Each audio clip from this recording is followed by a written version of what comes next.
이혼 수속을 마치고 법원을 나서자마자 남편은 애인을 데리고 1억 원짜리 목걸이를 사러 갔습니다. 저는 15개의 신용카드를 모두 정지시켰고 남편은 귀금속 매장에서 뺨을 맞았습니다. 이 사기꾼 같은 놈. 휴대폰을 확인하니 시어머니의 부재중 전화가 99통화 있었습니다.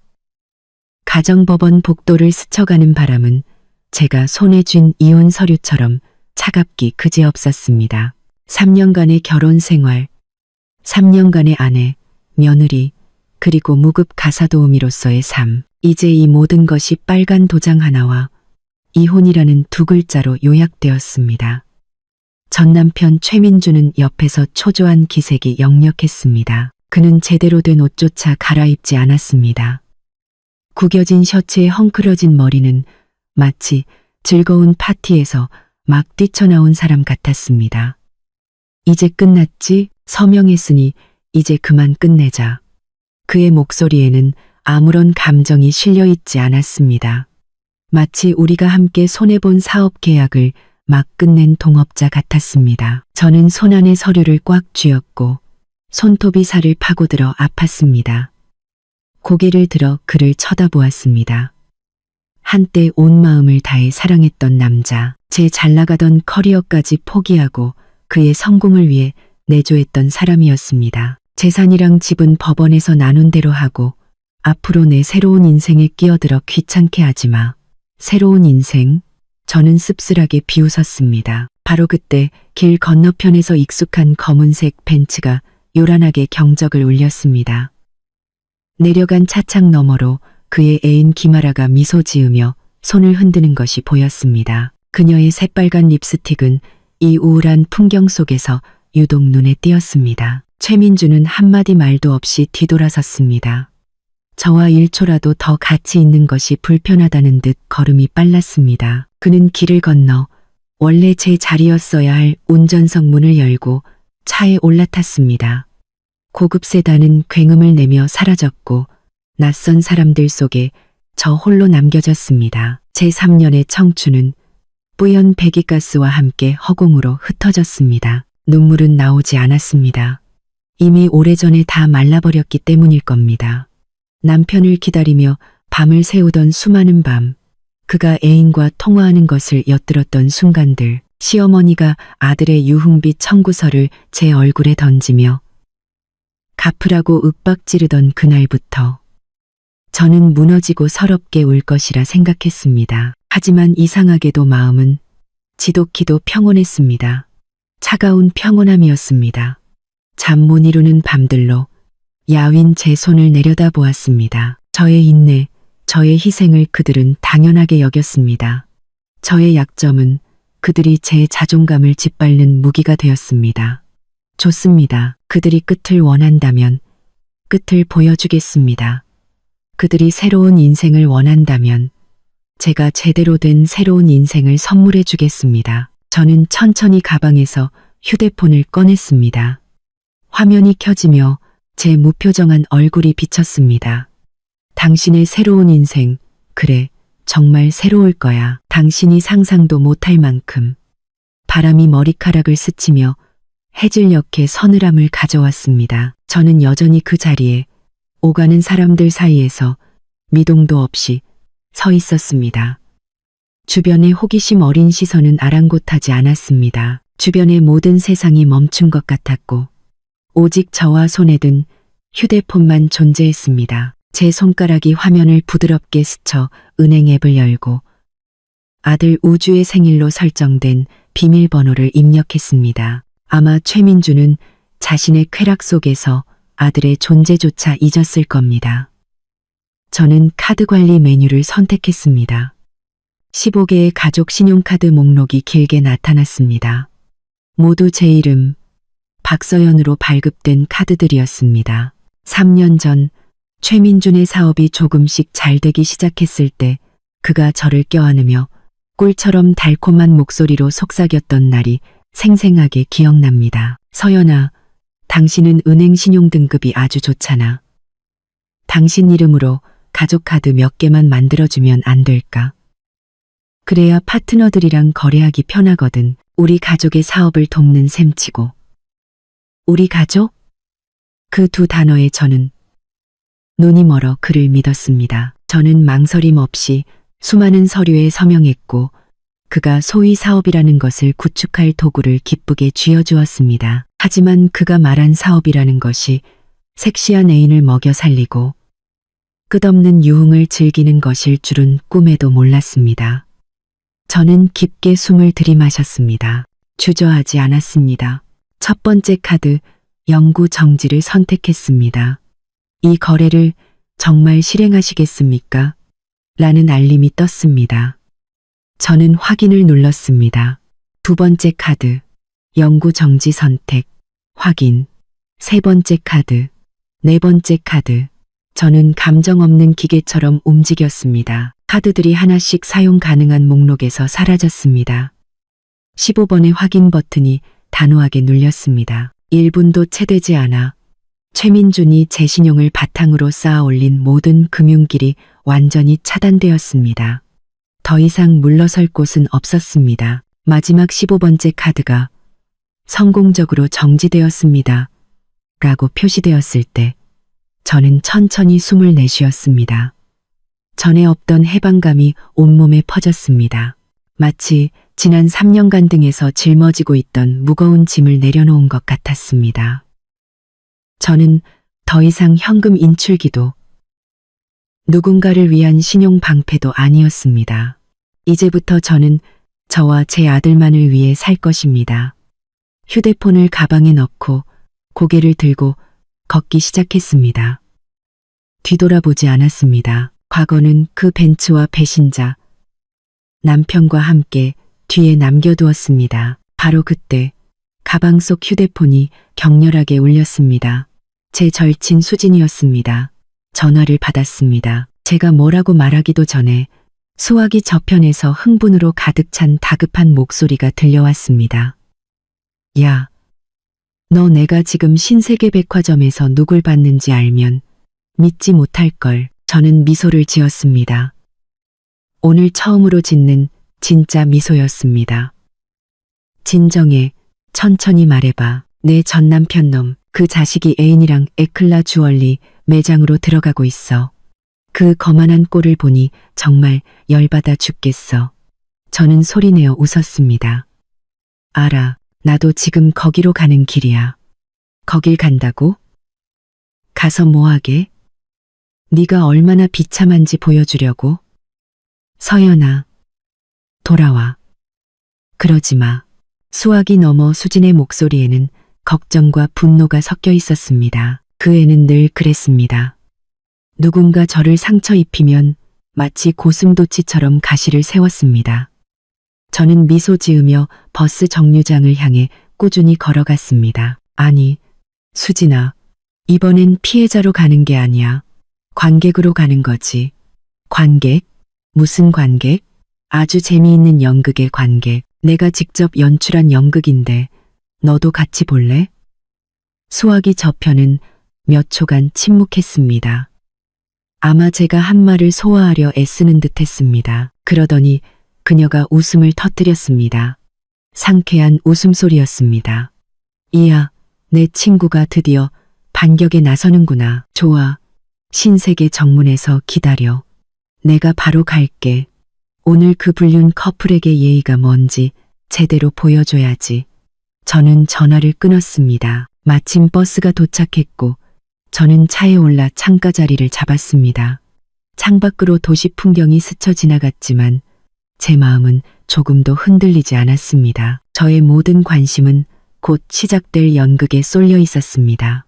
저는 질투심에 불타 따지러 가는 것도 울며 매달리러 가는 것도 아니었습니다. 그런 짓은 지난 3년간 충분히 했습니다. 이제는 단지 허영심에 가득 찬 한 남자가 제 고통 위에 거짓으로 행복의 성을 쌓은 자가 무너지는 모습을 제 눈으로 직접 보고 싶을 뿐이었습니다. 백화점에 도착하니 수진이가 이미 기다리고 있었습니다. 저를 보자마자 달려와 제 손을 꽉 잡았습니다. 너 정말 괜찮은 거야? 너무 평온해 보여서 오히려 무서워. 나 아주 괜찮아. 가자. 하이라이트 놓치겠다. 우리는 팔짱을 끼고 안으로 들어갔습니다. 백화점의 호화롭고 사치스러운 분위기는 제가 오랫동안 살아온 초라한 삶과는 완전히 달랐습니다. 감미로운 음악, 따뜻한 노란 조명, 비싼 향수 냄새가 공간을 가득 채웠습니다. 모든 것이 제 결혼 생활처럼 화려하고 또 거짓되어 보였습니다. 수진이가 앞을 가리켰습니다. 저기 봐, 에클라 주얼리 저쪽 코너에 있어. 멀리서도 최민준의 모습이 보였습니다. 그는 진열장 앞에 서서 아라의 허리를 다정하게 감싸고 있었습니다. 그들은 정말 행복한 커플처럼 이 화려한 공간 속 선남선녀처럼 보였습니다. 저와 수진이는 물건을 구경하는 척하며 맞은편 패션 매장으로 들어갔습니다. 그곳에서는 들키지 않고 그들의 모든 행동을 명확하게 관찰할 수 있었습니다. 저것 좀 봐. 수진이가 경멸 가득한 목소리로 속삭였습니다. 저 여자는 꼭 물뱀처럼 몸을 베베꼬네. 정말 염치도 없지. 저는 그저 조용히 지켜보았습니다. 심장은 더 이상 아프지 않았습니다. 대신 무서운 냉정함이 자리 잡았습니다. 저는 기다리고 있었습니다. 연극의 벨벳 커튼이 올라갈 순간을. 그리고 그들이 매장 안으로 들어갔습니다. 에클라 주얼리는 독점 디자인 주얼리로 유명하며 부유층이 자주 찾는 곳이었습니다. 투명한 유리문이 열리자 최민준과 아라는 고급스러운 유니폼을 입은 여직원의 환한 미소를 받으며 안으로 들어갔습니다. 그들은 가장 비싼 제품들이 진열된 VIP 섹션으로 바로 안내되었습니다. 저와 수진이는 두꺼운 유리창 너머에서 안을 지켜보았습니다. 안의 모든 것이 슬로우 모션 영화처럼 선명하게 보였습니다. 아라는 매우 세련된 척했습니다. 그녀는 반짝이는 다이아몬드 반지와 귀걸이들을 훑어본 후 검은 벨벳 받침대 위에 놓인 목걸이 앞에서 멈췄습니다. 그것은 걸작이었습니다. 백금으로 만들어진 목걸이의 펜던트는 푸른빛 다이아몬드였고 그 주위를 수많은 작은 다이아몬드가 감싸고 있었습니다. 매장 안 조명이 비추자 황홀하고 눈부신 아우라를 뿜어냈습니다. 아라는 그 목걸이를 가리키며 애교 섞인 목소리로 말했습니다.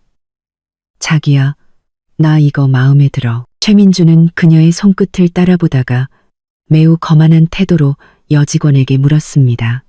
이 목걸이 얼마죠? 여직원은 프로페셔널한 미소를 지었습니다. 네, 고객님. 이 제품은 저희 오션드림 컬렉션의 최신 디자인으로 전 세계 한정판입니다. 메인 다이아몬드는 15캐럿 천연 블루 다이아몬드이며 목걸이 전체 가격은 1억 원입니다. 1억 원. 옆에 있던 수진이가 숨을 헉 들이켰습니다. 저놈 미쳤나 봐. 저렇게 큰 돈이 어디서 났대. 저는 아무 말도 하지 않았습니다. 목이 갑자기 메어왔습니다. 1억 원. 문득 결혼 1주년 기념일이 떠올랐습니다. 그날 작은 금은방을 지나가다 작은 돌이 밝힌 은목걸이를 가리켰습니다. 가격은 겨우 25만 원이었습니다. 저는 최민준에게 그게 정말 마음에 든다고 말했습니다. 그때 그는 무시하며 말했습니다. 이런 걸 뭐하러 사? 비현실적인 낭비야. 그 돈으로 애한테나 더 신경 쓰는 게 낫지. 비현실적인 낭비. 그런데 지금 그는 1초의 망설임도 없었습니다. 그는 아라를 돌아보며 애정어린 눈빛으로 말했습니다. 네가 좋다면 돈이 얼마든 문제없어. 이걸로 포장해 주세요. 최민준의 말은 제 심장에 비수처럼 꽂혔습니다. 과거의 고통이 날카롭고 잔인하게 되살아났습니다. 저는 그의 인색함이 가족을 위해, 아이의 미래를 위해 그런 것이라고 생각했습니다. 알고 보니 아니었습니다. 그는 오직 저에게만 인색했던 것입니다. 아라는 기뻐서 소리치며 최민준의 목을 끌어안고 뺨에 소리나게 뽀뽀했습니다. 자기가 최고야. 여직원은 재빨리 목걸이를 꺼내 짙은 파란색 벨벳 상자에 담았습니다. 그녀는 카드 단말기를 최민준 앞에 가져다 놓으며 여전히 부드러운 목소리로 말했습니다. 결제 도와드리겠습니다. 최민주는 의기양양하게 미소 지으며 지갑에서 반짝이는 검은색 신용카드를 꺼냈습니다. 그것은 제 이름으로 된 15개의 카드 중 하나였습니다. 그는 그 카드를 여직원에게 건넸습니다. 그 순간 저는 제 연극이 클라이맥스에 도달했음을 알았습니다. 귀금속 매장의 호화로운 공간 전체가 정지된 것 같았습니다. 저는 숨을 죽이고 여직원의 손에 있는 작은 카드 단말기에서 눈을 떼지 않았습니다.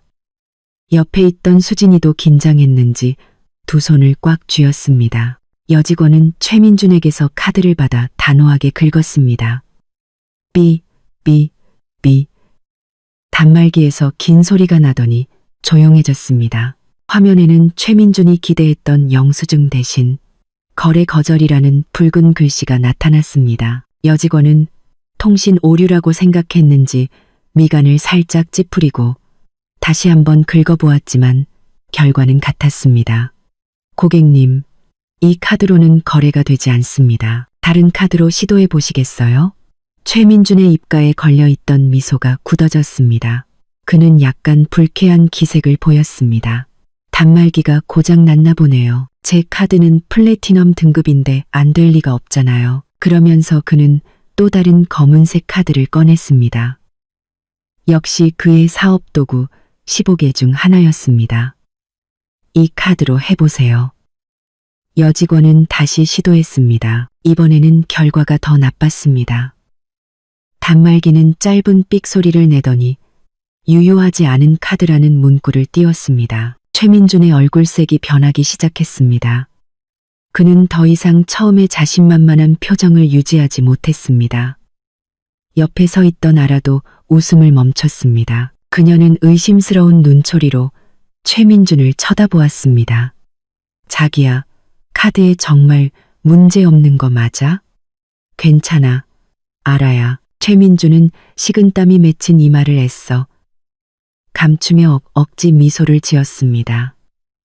주말이라 은행 시스템에 오류가 있나 봐. 다른 카드로 바꿔볼게. 그는 지갑을 통째로 꺼내 유리 진열대 위에 모든 카드를 쏟아부었습니다. 5개, 10개, 15개의 신용카드가 마치 패배한 도박판처럼 널브러져 있었습니다. 이걸로 전부 다 해보세요. 여직원은 인내심을 갖고 카드 하나하나를 시도했지만 대답은 한결같았습니다. 삑, 거래 거절. 삑, 유효하지 않은 카드. 삑, 발급은행의 문의 바랍니다. 삑 소리가 날 때마다 마치 최민준의 뺨을 때리는 것 같았습니다.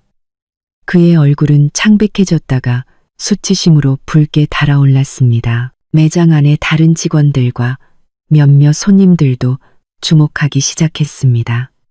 그들은 VIP 코너를 가리키며 수군거렸습니다. 최민준은 당황하며 떨리는 손으로 카드 더미를 긁어모았습니다. 그는 더듬거렸습니다. 이럴 리가 없는데. 분명히 카드에 돈이 많이 있는데. 아라는 인내심을 잃었습니다. 그녀는 팔짱을 끼고 목소리가 날카로워지기 시작했습니다. 민준 씨, 도대체 어떻게 된 거야? 사줄 수 있으면 있고 없으면 없다고 말을 해. 여기서 내 시간 낭비하게 하지 말고 사줄 수 있어. 그럼. 최민준은 황급히 그녀를 안심시켰습니다. 분명히 어디선가 착오가 있었을 거야. 내가 은행에 전화해 볼게. 그는 떨리는 손으로 휴대폰을 꺼냈지만 너무 당황한 나머지 계속해서 버튼을 잘못 눌렀습니다. 그의 비참한 모습을 보니 통쾌하기보다는 우스꽝스러웠습니다. 돈과 체면으로 자신의 이미지를 구축한 남자가 그것들을 잃었을 때 그는 거지보다 더 가련해 보였습니다. 바로 그때 매장 컴퓨터 시스템에서 정보를 다시 확인한 여직원이 갑자기 고개를 들어 최민준을 보며 조용하지만 주변 사람들이 모두 들을 수 있을 만큼 또렷하게 말했습니다. 고객님, 방금 시스템을 확인해 보니 긴급 공지가 하나 있습니다. 긴급 공지? 최민준은 말을 멈추고 당황한 기색이 역력한 목소리로 물었습니다. 무슨 공지요?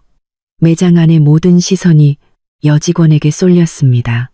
그녀는 잠시 머뭇거리며 동정적이면서도 난처한 눈빛으로 최민준을 바라보았습니다.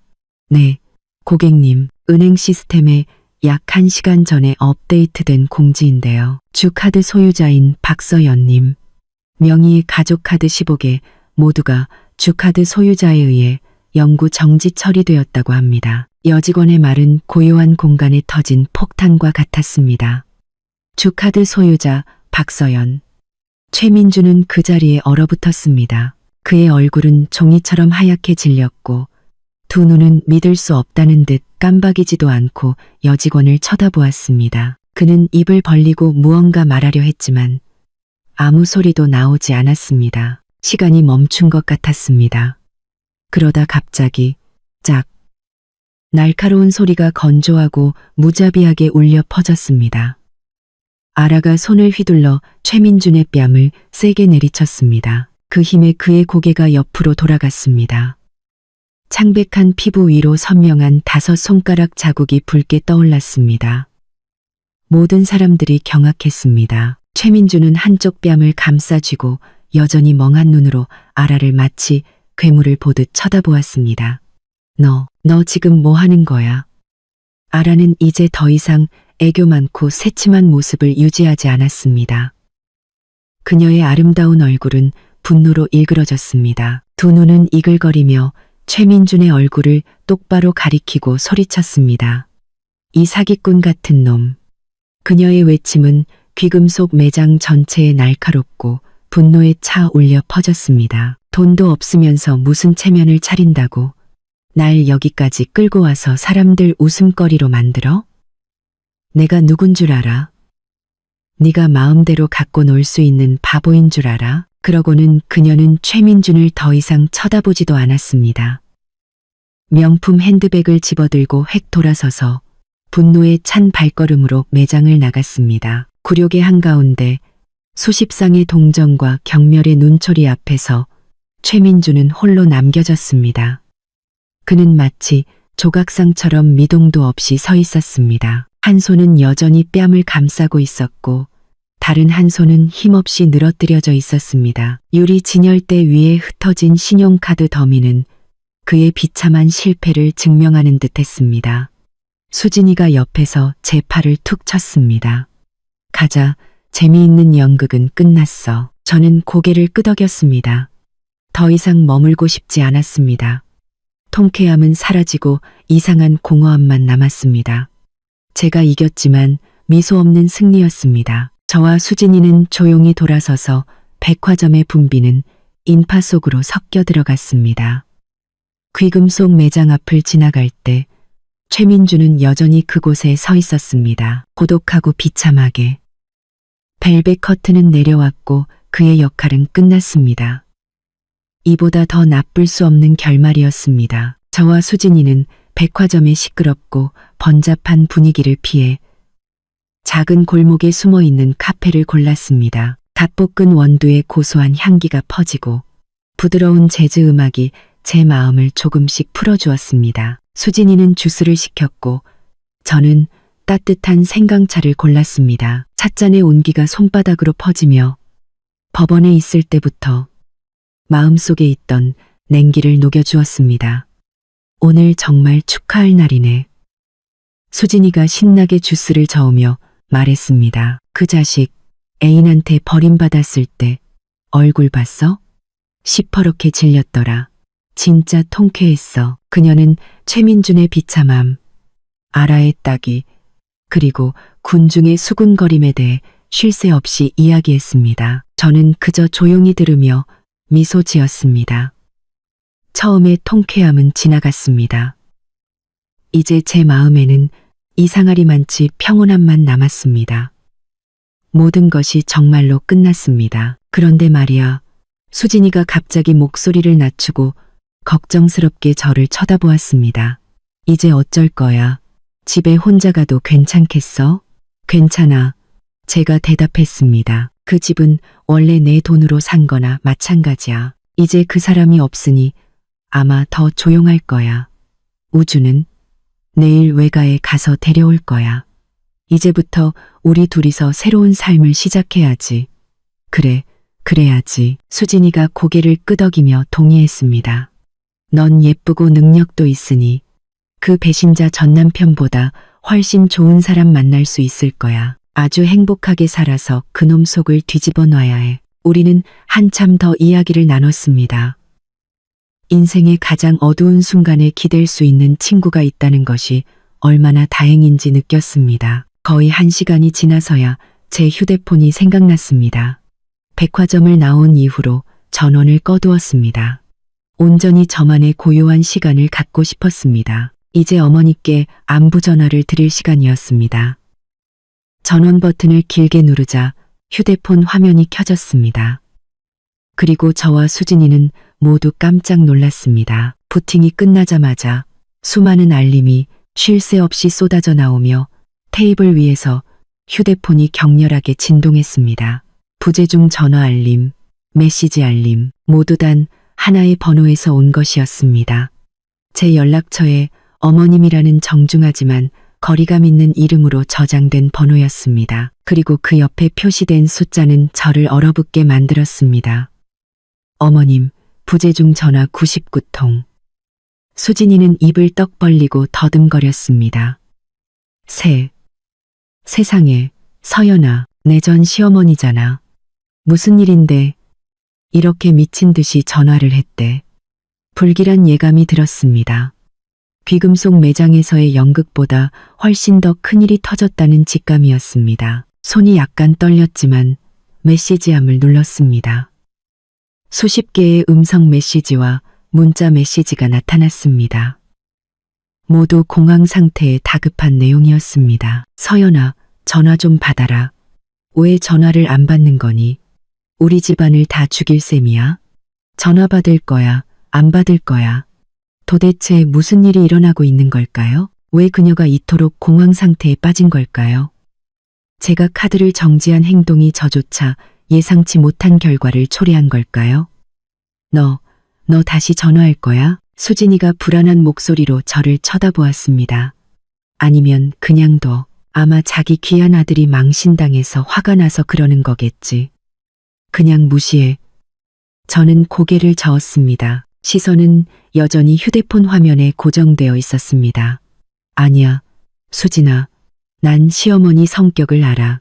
민준 씨가 망신당한 것 때문이라면 나한테 욕 한바탕 하고 말았을 거야. 이렇게 공황 상태에 빠질 리가 없어. 내가 모르는 무언가가 있어. 그리고 난 그걸 알아내야 해. 저는 마음을 진정시키기 위해 심호흡을 한 후 시어머니에게 다시 전화를 걸었습니다. 심장이 가슴속에서 쿵쾅거렸습니다. 제가 무엇을 마주하게 될지 알 수 없었습니다. 벨이 한 번 울리자마자 상대방이 즉시 전화를 받았습니다. 마치 이 전화를 기다리며 휴대폰을 계속 붙들고 있었던 것 같았습니다. 그리고 아무런 인사도 서론도 없이 분노와 두려움에 찬 갈라진 비명이 들려오며 카페의 고요함을 찢었습니다. 너, 박서연, 너 도대체 무슨 짓을 한 거야? 비명 소리가 너무 커서 저는 깜짝 놀라 휴대폰을 귀에서 멀리 떼었습니다. 맞은편에 앉아있던 수진이도 그 소리를 들었는지 얼굴이 창백해졌습니다. 저는 최대한 평정심을 유지하려 했었습니다. 어머님, 무슨 일이세요? 무슨 일이냐고? 지금 그걸 말이라고 해? 시어머니는 제 말을 자르며 전보다 더 거친 목소리로 소리쳤습니다. 우리 집안 다 죽일 셈이지. 우리 식구 전부 길바닥에 나앉게 만들 작정이야. 네가 방금 무슨 짓을 했는지 알아? 저는 전혀 이해할 수 없었습니다. 집안을 죽인다. 길바닥에 나앉는다. 아라의 쇼핑 비용 몇 천만 원이 어떻게 그런 끔찍한 일들과 관련이 있다는 말인가요? 어머님이 무슨 말씀하시는지 모르겠어요. 저는 제 신용카드를 정지했을 뿐이에요. 그건 제 재산이잖아요. 내 재산이라고? 그녀는 섬뜩한 웃음소리를 냈습니다. 그게 단순히 쇼핑 자금인 줄 알아. 이 멍청한 거사. 네가 다 망쳤어. 전부 내 탓이야. 그럼 도대체 무슨 일인데요? 제대로 말씀 안 해주시면 제가 어떻게 알아요? 저는 인내심을 잃기 시작했습니다. 너 당장 카드 풀어. 당장. 그녀는 제 질문에 대답하지 않고 무리한 명령만 내렸습니다. 안 풀면 나 무서운 사람 되는 거 원망하지 마. 안 풀어요. 저는 단호하게 대답했습니다. 그건 제 카드예요. 제가 원하는 대로 할 권리가 있어요. 그리고 저는 더 이상 어머님 며느리도 아니고요. 저한테 명령할 권리 없으세요. 수화기 너머로 시어머니의 숨소리가 거칠고 무거워졌습니다. 흐느끼는 소리도 섞여 있었습니다. 제 단호함이 그녀의 공황 상태를 극에 달하게 만든 것 같았습니다. 좋아. 아주 잘났어. 너 거기서 기다려. 그러고는 그녀는 전화를 끊었습니다. 숨막히는 침묵이 흘렀습니다. 수진이는 여전히 충격에서 벗어나지 못한 얼굴로 저를 쳐다보았습니다. 서연아, 도대체 무슨 일이 일어나고 있는 거야? 왜 저렇게 반응하는 거지? 저는 고개를 저었습니다. 마음이 무거웠습니다. 나도 몰라. 하지만 내가 실수로 거대한 말벌집을 건드린 것 같은 느낌이 들어. 그리고 저는 그녀가 가만히 있지 않을 것이라는 것을 알았습니다. 분명히 저를 찾아올 것이었습니다. 제가 아파트로 돌아왔을 때는 이미 어둑어둑해진 뒤였습니다. 집은 여전히 정돈되어 있었지만 왠지 모르게 으스스한 냉기가 흘렀습니다. 집안 구석구석이 최민준과 막 끝난 결혼 생활의 흔적을 떠올리게 했습니다. 저는 외로움을 떨쳐내려 집안의 모든 불을 켰습니다. 하지만 집안의 고요함은 오히려 오후에 들었던 시어머니의 비명소리를 더욱 선명하게 만들었습니다. 도대체 무슨 일일까? 왜 그녀는 제가 자기 집안을 죽이려 한다고 말했을까? 수천 개의 답 없는 질문이 머릿속을 맴돌았습니다. 저는 지쳐서 소파에 털썩 주저앉았습니다. 머릿속이 텅 비었습니다. 바로 그때 쾅, 쾅, 쾅 문을 다급하고 세차게 두드리는 소리가 들렸습니다. 심장이 쿵 내려앉았습니다. 누구인지 알 것 같았습니다. 제가 예상했던 것보다 빨랐습니다. 나고 들이고서 저는 심호흡을 하고 천천히 문으로 다가갔습니다. 엿보기 구멍으로 보지 않았습니다. 그럴 필요가 없다는 것을 알았기 때문입니다. 문고리를 돌렸습니다. 문이 열리자마자 한 사람이 뛰어들어오며 저를 거의 넘어뜨릴 뻔했습니다. 시어머니였습니다. 하지만 제가 알던 그 시어머니가 아니었습니다. 제 앞에 서 있는 여성은 더 이상 화려하고 거만하며 늘 차려입고 저를 반쯤 깔보는 눈으로 쳐다보던 그 시어머니가 아니었습니다. 그녀의 머리는 헝클어져 있었고 몇 가닥은 땀에 젖은 이마에 달라붙어 있었습니다. 홈웨어는 구겨지고 흐트러져 있었습니다. 얼굴은 창백했고 두 눈은 울어서 붉게 부어올라 있었으며 다크서클이 선명했습니다. 그녀는 초췌하고 10년은 더 늙어 보였습니다. 그녀는 숨을 헐떡이며 한 손으로는 벽을 짚고 다른 한 손으로는 제 얼굴을 가리켰습니다. 입술은 떨렸지만 말이 나오지 않았습니다. 저는 아무 말 없이 몇 걸음 물러나 안전거리를 유지했습니다. 팔짱을 끼고 침착하게 그녀를 바라보았습니다. 지난 3년간 처음으로 우리 사이의 권력관계가 완전히 뒤바뀌었습니다. 어머님, 저한테 무슨 볼일 있으세요? 제가 입을 열었습니다. 제 목소리는 저 자신도 놀랄 만큼 평온했습니다. 제 평온함이 그녀의 공황 상태에 기름을 부은 것 같았습니다. 그녀는 저를 쳐다보았습니다. 눈에는 증오가 가득했지만 그 속에는 감출 수 없는 두려움도 섞여 있었습니다. 너 아직도 시침이 뗄 셈이야? 그녀가 마침내 말을 꺼냈습니다. 목소리는 갈라져 있었습니다. 네가 우리 집안을 다 망쳤어. 알아? 모르겠는데요. 우선 들어오셔서 말씀하세요. 이웃들이 보면 좋지 않잖아요. 저는 그렇게 말하고는 그녀를 그곳에 남겨둔 채 안으로 들어섰습니다. 시어머니는 잠시 망설이다가 비틀거리며 따라 들어왔습니다. 그녀는 소파에 앉지 않고 거실 한가운데 서서 이상한 눈빛으로 집안을 둘러보았습니다. 아쉬움과 증오가 뒤섞인 눈빛이었습니다. 전부 다 잃게 생겼어. 그녀는 혼잣말로 중얼거렸습니다. 목소리는 갈라져 있었습니다. 그러다 갑자기 휙 돌아서서 저를 쳐다보았습니다. 두 눈은 붉게 충혈되어 있었습니다. 서연아, 내가 빌게. 제발 이 집안 좀 살려줘. 우리 민준이 좀 살려줘. 그리고 제 눈앞에서 그녀가 무릎을 꿇었습니다. 그녀는 제 앞에서 무릎을 꿇으려 했습니다. 어머님, 뭐 하시는 거예요? 일어나세요. 저는 깜짝 놀라 황급히 다가가 시어머니의 두 어깨를 붙잡아 그녀가 무릎 꿇는 것을 막았습니다. 그녀를 아무리 증오해도 이런 광경은 받아들일 수 없었습니다. 그녀는 일어나려 하지 않았습니다.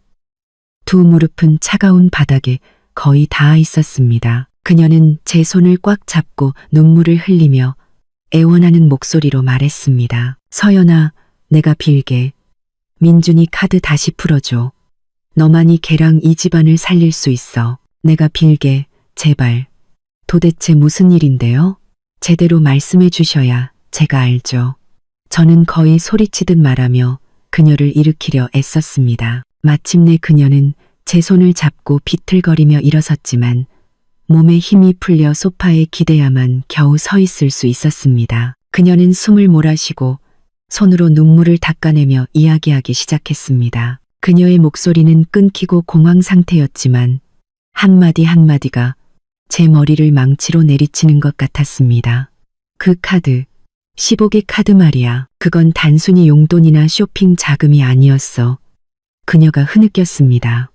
그건 회사 전체의 생명줄이었단다. 저는 얼어붙었습니다. 회사? 지난 몇 년간 민준이 회사가 겉으로는 화려해 보였지만 속으로는 경영이 아주 어려웠어. 운영 자금을 마련하려고 사방에 빚을 졌단다. 그녀는 마치 끔찍한 진실을 털어놓기 위해 온 힘을 다하는 것처럼 심호흡을 했습니다. 그 애가 그 15개 신용카드로 자금을 돌려막고 있었어. 빚을 돌려막고 있었단 말이야. 이 은행빚 갚을 날이 다가오면 카드를 긁어서 현금을 인출해서 갚고 또 다른 은행에서 대출을 받는 시기였지. 15개 카드 한도를 합치면 엄청나게 크거든. 그렇게 매달 돌려막으면서 회사가 망하지 않게 버티고 있었던 거야. 카드 돌려막기, 위험하고 불법적인 단기 대출 방식. 이제야 이해가 되었습니다. 왜 최민준이 그렇게 많은 카드를 필요로 했는지, 그리고 왜 그 카드들이 제 이름으로 되어 있어야만 했는지. 제 신용등급이 좋아서 은행이 높은 한도를 부여해 주었기 때문입니다. 그는 저를 자신의 위험한 금융 도박의 도구로 삼았던 것입니다. 이번 주가 시어머니는 절망적인 목소리로 말을 이었습니다. 그 애가 아주 큰 빚을 갚아야 하는 날이야. 이미 다 계산해 뒀었지. 평소처럼 카드에 있는 돈으로 갚으려고. 그런데 지금 네가 카드를 전부 정지시켜버려서 돈을 인출할 수가 없어. 내일 돈을 못 갚으면 은행에서 압류가 들어올 거고 회사는 파산하고 우리 집안은 전부 길바닥에 나앉게 될 거야. 그녀는 소파에 주저앉아 두 손으로 얼굴을 감싸고 통곡했습니다. 벌거벗은 끔찍한 진실이 제 눈앞에 드러났습니다. 알고 보니 성공한 사업가라는 겉모습. 최민준과 그의 가족이 누리던 호화로운 삶은 모두 사기 도박 위에 세워진 것이었습니다. 가벼운 바람에도 무너져 내릴 수 있는 종이 집이었습니다. 그리고 저는 카드를 정지시킨 행동으로 우연히 그 바람이 되었습니다. 순간 죄책감이 들었지만 이내 끔찍한 분노가 치밀어 올라 모든 것을 압도했습니다. 그들은 저를 속였습니다. 그들은 최민준의 아내를 그들의 불법적인 사업 계획의 도구, 희생양으로 만들었습니다. 저는 전혀 알지 못했습니다. 그들은 모든 위험을 저에게 떠넘겼습니다. 만약 일이 터지면 그 카드들 명의자는 저였고 법적 책임을 져야 할 사람도 저였을 겁니다. 그런데 회사가 파산 직전인 상황에서도 최민주는 태연하게 애인을 데리고 쇼핑을 다니며 목걸이 하나에 1억 원을 긁을 준비가 되어 있었습니다. 그들의 이기심, 거짓, 그리고 잔인함은 모든 한계를 넘어섰습니다. 저는 제 앞에서 비참하게 울고 있는 여자를 쳐다보았습니다. 제 눈빛은 얼음처럼 차가워졌습니다. 저는 시어머니, 그 권위 있는 시어머니, 한때 턱을 치켜들고 저를 쳐다보던 사람, 저를 눈의 가시처럼 여기던 사람이 이제는 무릎을 꿇고 차가운 바닥에 엎드리려는 상상도 못할 행동에 온몸이 얼어붙는 듯 했습니다. 어머님, 그러지 마세요. 반사적으로 달려가 그녀의 팔꿈치를 꽉 잡고 온 힘을 다해 막았습니다. 그녀를 증오하고 경멸할 수는 있어도 어른이 제 앞에서 무릎 꿇는 광경은 참을 수 없었습니다. 하지만 시어머니는 마음을 굳혔습니다. 그녀는 제 손을 뿌리치고 무거운 몸이 바닥으로 주저앉았습니다. 무릎이 타일에 부딪히며 쿵하는 건조한 소리가 났습니다. 그녀는 눈물로 얼룩진 얼굴을 들어 저를 쳐다보았습니다. 입술이 떨리며 흐느낌 속에서 목소리가 갈라져 나왔습니다. 서연아, 내가 빌게, 이번 한 번만 용서해다오. 내가 잘못했다. 다 내 잘못이야. 늙어서 정신이 오락가락해서 그랬어. 네가 원하는 만큼 보상해 줄게. 이 집을 팔아서라도 다 줄게. 제발 나를 고소하지만 말아줘. 우리 민준이 감옥 가게만 하지 말아줘. 걔한테 무슨 일 생기면 난 못 살아. 그녀는 말하며 머리를 바닥에 박으려 했습니다. 저는 겁에 질려 한 걸음 물러섰습니다. 심장이 누군가에게 꽉 쥔 듯 답답했습니다. 이 연극은 제가 감당하기에 너무 벅찼습니다. 눈물, 애절한 애원, 모든 것이 완벽했습니다. 너무 완벽해서 거짓되게 느껴졌습니다. 그녀는 저를 학대한 것을 후회해서 우는 것이 아니었습니다. 제가 겪어야 했던 일들에 대한 연민 때문에 우는 것도 아니었습니다. 그녀는 오직 자신의 귀한 아들이 곤경에 처했기 때문에 울고 있었습니다. 그녀는 오직 제 이름으로 된 은행이 문을 닫았기 때문에 울고 있었습니다. 어머님, 저는 간신히 입을 열었습니다. 목이 바싹 말라 있었습니다. 우선 일어나세요. 무슨 일이든 차근차근 이야기해요. 아니, 그녀는 세차게 고개를 저으며 눈물을 흩뿌렸습니다. 네가 동의하지 않으면 난 안 일어나. 내가 여기서 죽는 꼴을 보고 싶으면 계속 무릎 꿇게 둬. 그녀는 어린아이처럼 떼를 쓰며 소리치기 시작했습니다. 저는 제 발밑에 무릎 꿇고 있는 여자를 내려다보았습니다. 혐오감이 속에서 치밀어 올랐습니다. 제 안에 남아있던 얼마 안 되는 동정심은 완전히 사라졌습니다. 만약 오늘 제가 마음이 약해진다면 내일 모든 일이 지나간 후에 그녀는 다시 저를 예전처럼 대하지 않을까요? 다시 저를 젖소처럼 여기며 마음껏 착취하지 않을까요? 대답은 그렇다였습니다. 확실히 그럴 것입니다. 저는 더 이상 3년 전의 순진한 박서연이 아니었습니다. 이 집에서 3년간 며느리로 살면서 충분한 교훈을 얻었습니다. 저는 심호흡을 하여 들끓는 가슴을 진정시켰습니다. 흐르는 물로 가득 찬 시어머니의 눈을 똑바로 쳐다보았습니다. 제 눈빛은 더 이상 흔들리지 않았습니다. 좋아요. 그렇게 무릎 꿇고 싶으시다면 계속 그렇게 하세요. 제 목소리가 울려 퍼졌습니다. 저 자신도 놀랄 만큼 평온하고 차가웠습니다. 시어머니는 얼어붙었습니다. 그녀의 울음소리가 갑자기 멎었습니다. 그녀는 고개를 들어 저를 쳐다보았습니다. 두 눈은 믿을 수 없다는 듯 크게 뜨여 있었습니다. 아마 그녀의 시나리오 속에서는 제가 당황하며 그녀를 부축하고 모든 요구를 들어줄 것이라고 생각했을 겁니다. 하지만 저는 그렇게 하지 않았습니다. 저는 더 이상 그녀의 연극 속 배우가 아니었습니다. 저는 그녀를 부축하러 간 것이 아니라 물 한 잔을 따르러 갔습니다. 그녀가 무릎 꿇고 있는 곳, 바로 옆 작은 테이블에 물잔을 놓았습니다. 많이 우시면 목마를 거예요. 이거 드시고 힘내서 계속 우세요. 제 행동과 말은 시어머니의 얼굴에 찬물을 끼얹는 것과 같았습니다. 그녀는 말을 더듬었고 입술이 세차게 떨렸습니다. 너 지금. 저는 그녀의 눈을 똑바로 쳐다보았습니다. 어머님은 여기 무릎 꿇고 몇 마디 울면 모든 일이 다 해결될 거라고 생각하세요? 제가 아직도 예전처럼 속기 쉬운 멍청한 며느리인 줄 아세요? 저는 말을 이었습니다. 목소리가 차가워지기 시작했고 한마디가 그녀의 거짓을 파고드는 칼날 같았습니다. 어머님과 민준 씨가 달콤한 말로 저를 속여서 이 카드들을 만들게 했을 때 제가 짊어져야 할 위험에 대해 생각해 보셨어요? 민준 씨가 제 피땀으로 애인을 먹여 살릴 때 제 상처에 대해 생각해 보셨어요? 그리고 오늘 오후 회사가 파산 직전인데도 민준 씨는 그녀를 즐겁게 해주기 위해 1억 원을 쓸 준비가 되어 있었어요. 저와 어머님 손자에 대해서는 조금이라도 생각해 보셨어요? 제 질문 하나하나에 시어머니는 고개를 조금씩 더 숙였습니다. 그녀는 대답할 수 없었습니다. 제가 말한 모든 것이 사실이었기 때문입니다. 사과요? 저는 씁쓸하게 비웃었습니다.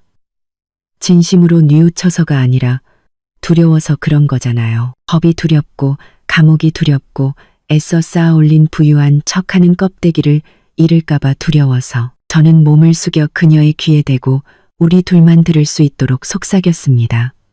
어머님, 정이요? 그건 어머님과 어머님 아들이 먼저 버렸잖아요. 이제 와서 저한테 정을 이야기하다니 우습지 않으세요?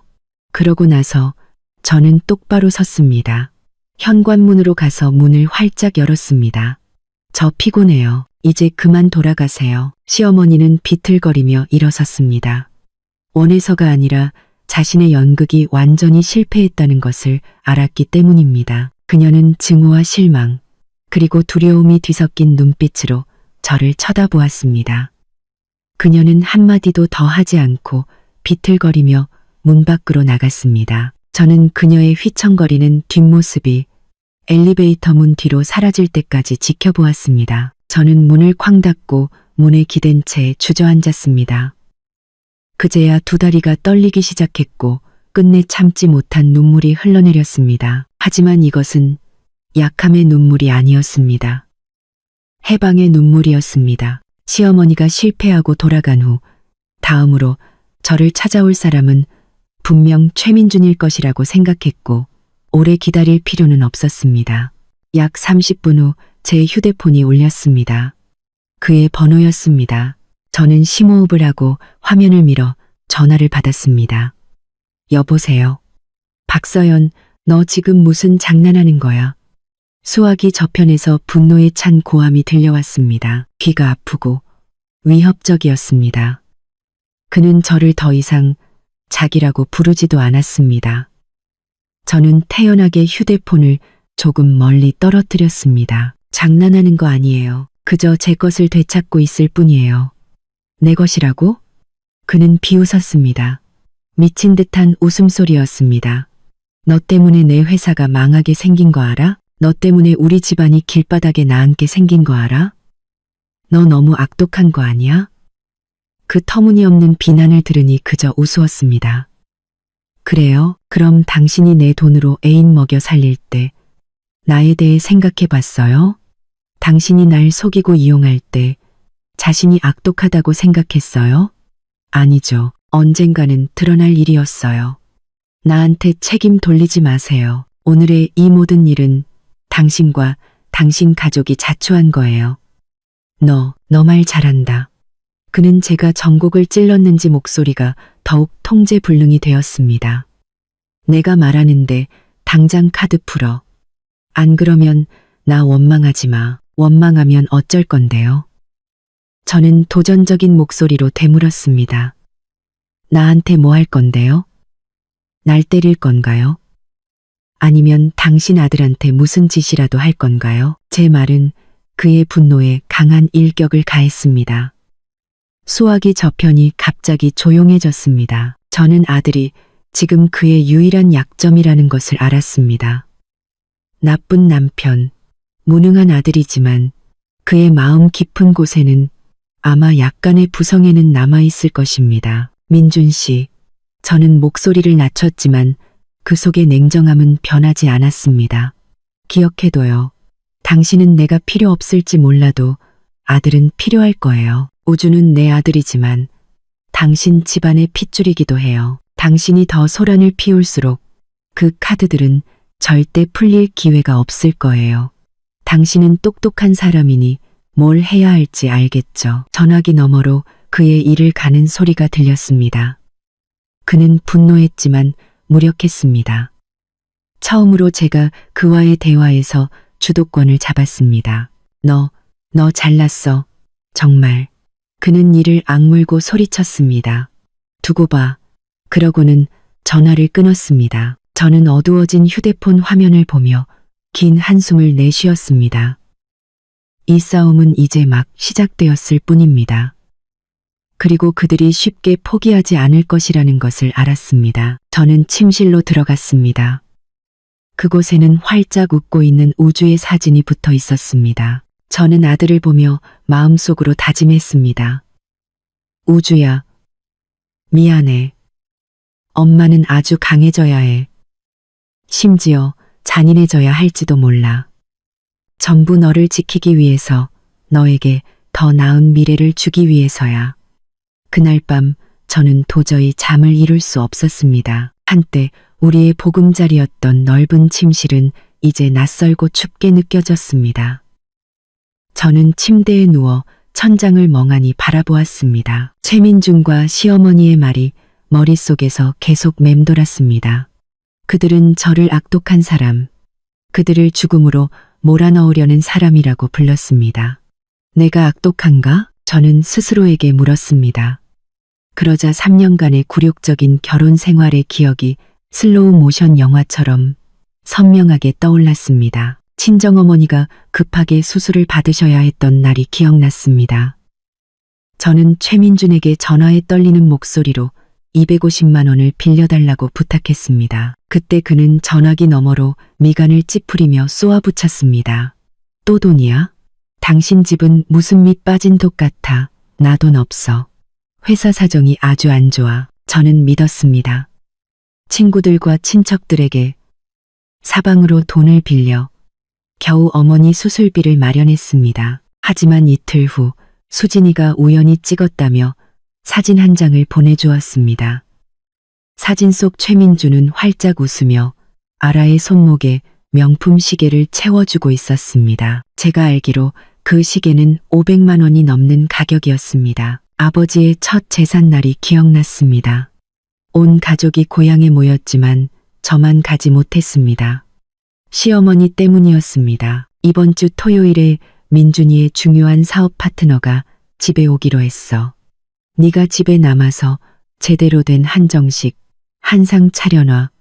시댁일이 더 중요해. 내 아버지는 돌아가셨으니 가봤자 살아 돌아오시는 것도 아니잖아. 그리고 저는 바보처럼 남았습니다. 이틀 내내 주방에서 분주하게 움직이며 화려한 잔치상을 준비했습니다. 손님이 오자 그녀는 사람들에게 이렇게 소개했습니다. 얘는 저희 집 아줌마예요. 음식 솜씨가 꽤 괜찮아요. 혹독한 겨울밤, 아들이 고열로 경련을 일으켰던 때가 기억납니다. 저는 혼자 아이를 안고 병원으로 달려갔습니다. 마음이 복잡했습니다. 최민준에게 전화했지만 그는 받지 않았습니다. 새벽이 다 되어서야 그는 술과 여자 향수 냄새를 풍기며 돌아왔습니다. 그는 저와 아들을 보며 차갑게 한마디 던졌습니다. 왜 그렇게 호들갑이야? 애들 열나는 건 흔한 일인데 당신은 항상 일을 크게 만들어. 눈물이 다시 흘렀지만 이번에는 약함이나 서러움의 눈물이 아니었습니다. 그것은 분노와 무뎌진 고통의 눈물이었습니다. 저는 너무 많이 희생했고 너무 많이 참았습니다. 저는 그들에게 몇 번이고 기회를 주었습니다. 하지만 그들은 저에게 속임수, 무시, 그리고 배신으로 보답했습니다. 저는 악독하지 않습니다. 저는 단지 저 자신을 위해, 그 집에서 낭비한 제 청춘의 세월을 위해 공정을 되찾고 있을 뿐입니다. 저는 눈물을 훔치고 벌떡 일어났습니다. 더 이상 울 수 없었습니다. 이 싸움이 아직 길고 저 혼자만이 아니라 제 아들을 위해서도 싸워야 한다는 것을 알았기 때문에 강해져야 했습니다. 제 아들이 그런 거짓된 환경에서 자라게 내버려 둘 수는 없었습니다. 절대로. 그 후 며칠 동안은 잠잠한 듯 했습니다. 최민주는 전화하지 않았고 시어머니도 찾아오지 않았습니다. 저는 이것이 폭풍전의 고요함일 뿐이라는 것을 알았습니다. 그들은 저를 공격할 다른 계획, 다른 약점을 찾고 있었습니다. 그리고 저의 유일한 약점은 제 아들, 우주라는 것을 알았습니다. 역시나 그날 오후 제가 퇴근하고 유치원에 아들을 데리러 갈 준비를 하고 있을 때 우주의 담임 선생님에게서 전화가 왔습니다. 서연 어머님, 혹시 지금 학교로 오실 수 있으세요? 우주 아버님이 오셔서 아이를 데려가고 싶어 하시는데 우주가 가기 싫어하는 것 같아서 확실히 하려고 어머님께 먼저 연락드렸어요. 심장이 쿵 내려앉았습니다. 그럴 줄 알았습니다. 그는 아들을 이용해 저에게 압력을 가하려는 것이었습니다. 선생님, 우주 좀 붙잡고 계셔주세요. 제가 바로 가겠습니다. 저는 서둘러 짐을 챙겨 사무실을 뛰쳐나와 오토바이 택시를 타고 아들 학교로 곧장 달려갔습니다. 마음속으로는 분노와 걱정이 뒤섞여 있었습니다. 그가 아들에게 나쁜 말을 할까봐, 아이를 겁먹게 할까봐 두려웠습니다. 제가 도착했을 때 최민주는 학교 운동장에서 제 아들 앞에 쪼그리고 앉아 있었습니다. 주변에는 다른 학부모와 아이들이 많이 있었습니다. 그는 우주가 오랫동안 갖고 싶어 했던 아주 큰 원격 조종 로봇을 아이 앞에 보여주고 있었습니다. 우주야, 착하지? 아빠랑 집에 가자. 아빠가 더 멋진 장난감 많이 사줄게. 할아버지, 할머니 댁에 가자. 할아버지, 할머니도 우주 보고 싶어 하셔. 이제 겨우 5살인 제 아들 우주는 로봇을 보고 눈을 반짝였지만 손을 뻗어받지는 않았습니다. 입술을 꾹 다물고 주저하며 한 걸음 뒤로 물러서더니 두 손으로 가방끈을 꽉 잡았습니다. 저는 엄마 기다릴래요. 엄마는 바쁘셔. 아빠가 먼저 데려다 줄게. 엄마는 저녁에 오실 거야. 최민주는 끈질기게 구슬렸습니다. 아이는 고개를 저었고 크고 동그란 눈에 눈물이 고이기 시작했습니다. 아이는 최민준의 얼굴을 똑바로 쳐다보며 어리지만 또렷한 목소리로 말했습니다. 그 한마디에 제 온몸이 굳었고 아마 최민준의 심장도 무너졌을 것입니다. 아빠, 엄마가 아빠는 멀리 일하러 가셨다고 했는데 돌아오셨어요? 이제 엄마 울리지 마세요. 저는 엄마 우는 거 싫어요. 운동장 전체가 조용해진 것 같았습니다. 최민주는 얼어붙었고 그의 입가에 걸려있던 미소가 사라졌습니다. 그의 손에 있던 로봇이 바닥에 떨어지며 쿵 하는 건조한 소리를 냈습니다. 그는 당황, 고통, 그리고 수치심이 뒤섞인 눈빛으로 아들을 쳐다보았습니다. 5살짜리 아이가 순수함으로 무심코 던진 말이 칼날보다 더 날카로운 진실이었습니다. 바로 그때 제가 다가갔습니다. 우주야, 아, 엄마다. 아이는 저를 보자 울상이던 얼굴이 환하게 밝아졌습니다. 아이는 달려와 제 다리에 매달렸습니다. 마치 가장 든든한 버팀목을 찾은 것처럼. 저는 몸을 숙여 아들을 품에 안았습니다. 아이는 제 어깨에 머리를 비비며 속삭였습니다. 엄마, 저 아빠 로봇 안 받을래요. 저는 엄마만 있으면 돼요. 저는 아들의 머리에 입을 맞췄습니다. 목이 메었습니다. 고개를 들어 최민준을 쳐다보았습니다. 그는 여전히 넋이 나간 얼굴로 저와 아들을 바라보며 아무 말도 못하고 서 있었습니다. 저는 그에게 아무 말도 하지 않고 선생님께 고개 숙여 인사한 뒤 아들을 안고 곧장 걸어갔습니다.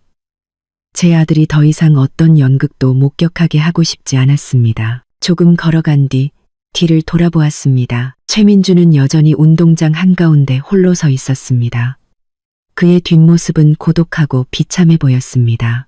유치원에서의 실패는 최민준과 그의 어머니를 좌절시키기는커녕 오히려 그들을 더 단호하게 만들었습니다. 아이를 감정으로 구슬릴 수 없다면 감정과 물질을 모두 동원해 저를 직접 공격하기로 한 것입니다. 다음 날 저녁, 저와 아들이 막 저녁 식사를 마쳤을 때 아파트 초인종이 울렸습니다.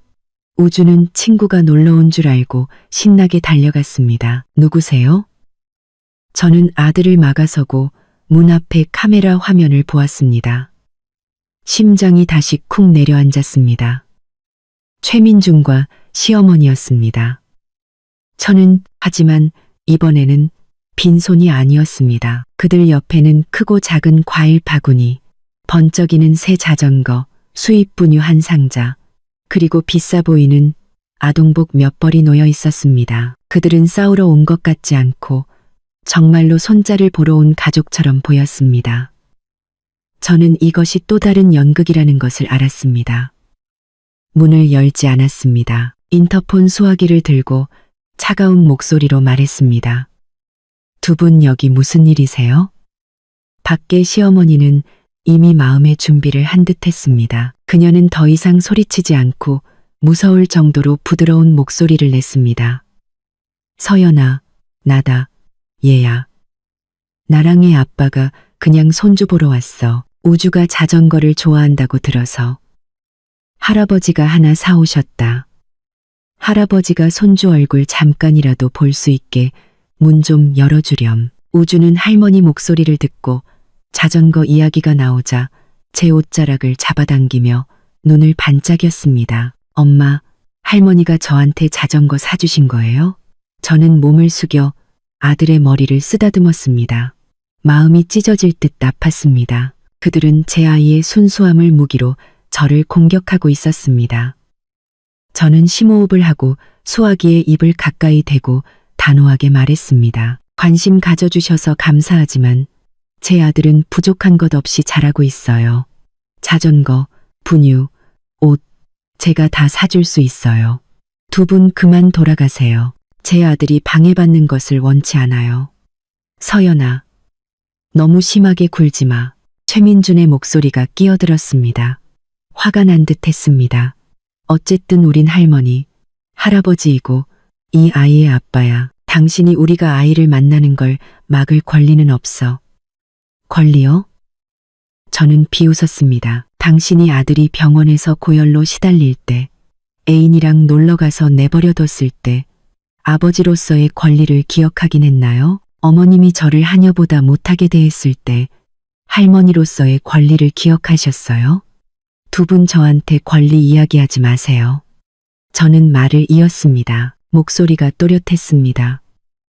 아직 법원 판결이 나지 않았어요. 법적으로 저는 여전히 제 아들에 대한 완전한 권리를 가지고 있어요. 여기서 계속 소란을 피우시면 경비원을 부를 거예요. 그리고 이 모든 장면은 카메라에 녹화되어 두 분이 제 모자의 삶을 의도적으로 방해했다는 법정 증거가 될 겁니다. 수화기 저편은 조용해졌습니다. 그들은 제가 농담하는 것이 아니라는 것을 알았습니다. 숨막히는 침묵이 흐른 후 시어머니가 한숨 쉬는 소리가 들렸습니다. 가자, 아들아. 저는 화면을 통해 그들이 조용히 과일을 챙겨 돌아서서 엘리베이터로 들어가는 것을 보았습니다. 가족의 연극은 비참하게 실패했습니다. 저는 주저앉아 아들을 품에 안았습니다. 아이는 어리둥절한 표정으로 저를 쳐다보았습니다. 엄마, 왜 울어요? 저는 서둘러 눈물을 닦고 미소 지었습니다. 아니야, 눈에 먼지가 들어가서 그래. 우리 들어가서 장난감 놀이하자. 저는 제 아들이 이 눈물을 보게 하고 싶지 않았지만 정말로 너무 지쳤습니다. 두 번의 감정적 도박이 모두 실패한 후 전시댁이 잠시 잠잠해질 것이라고 생각했습니다. 하지만 제가 틀렸습니다.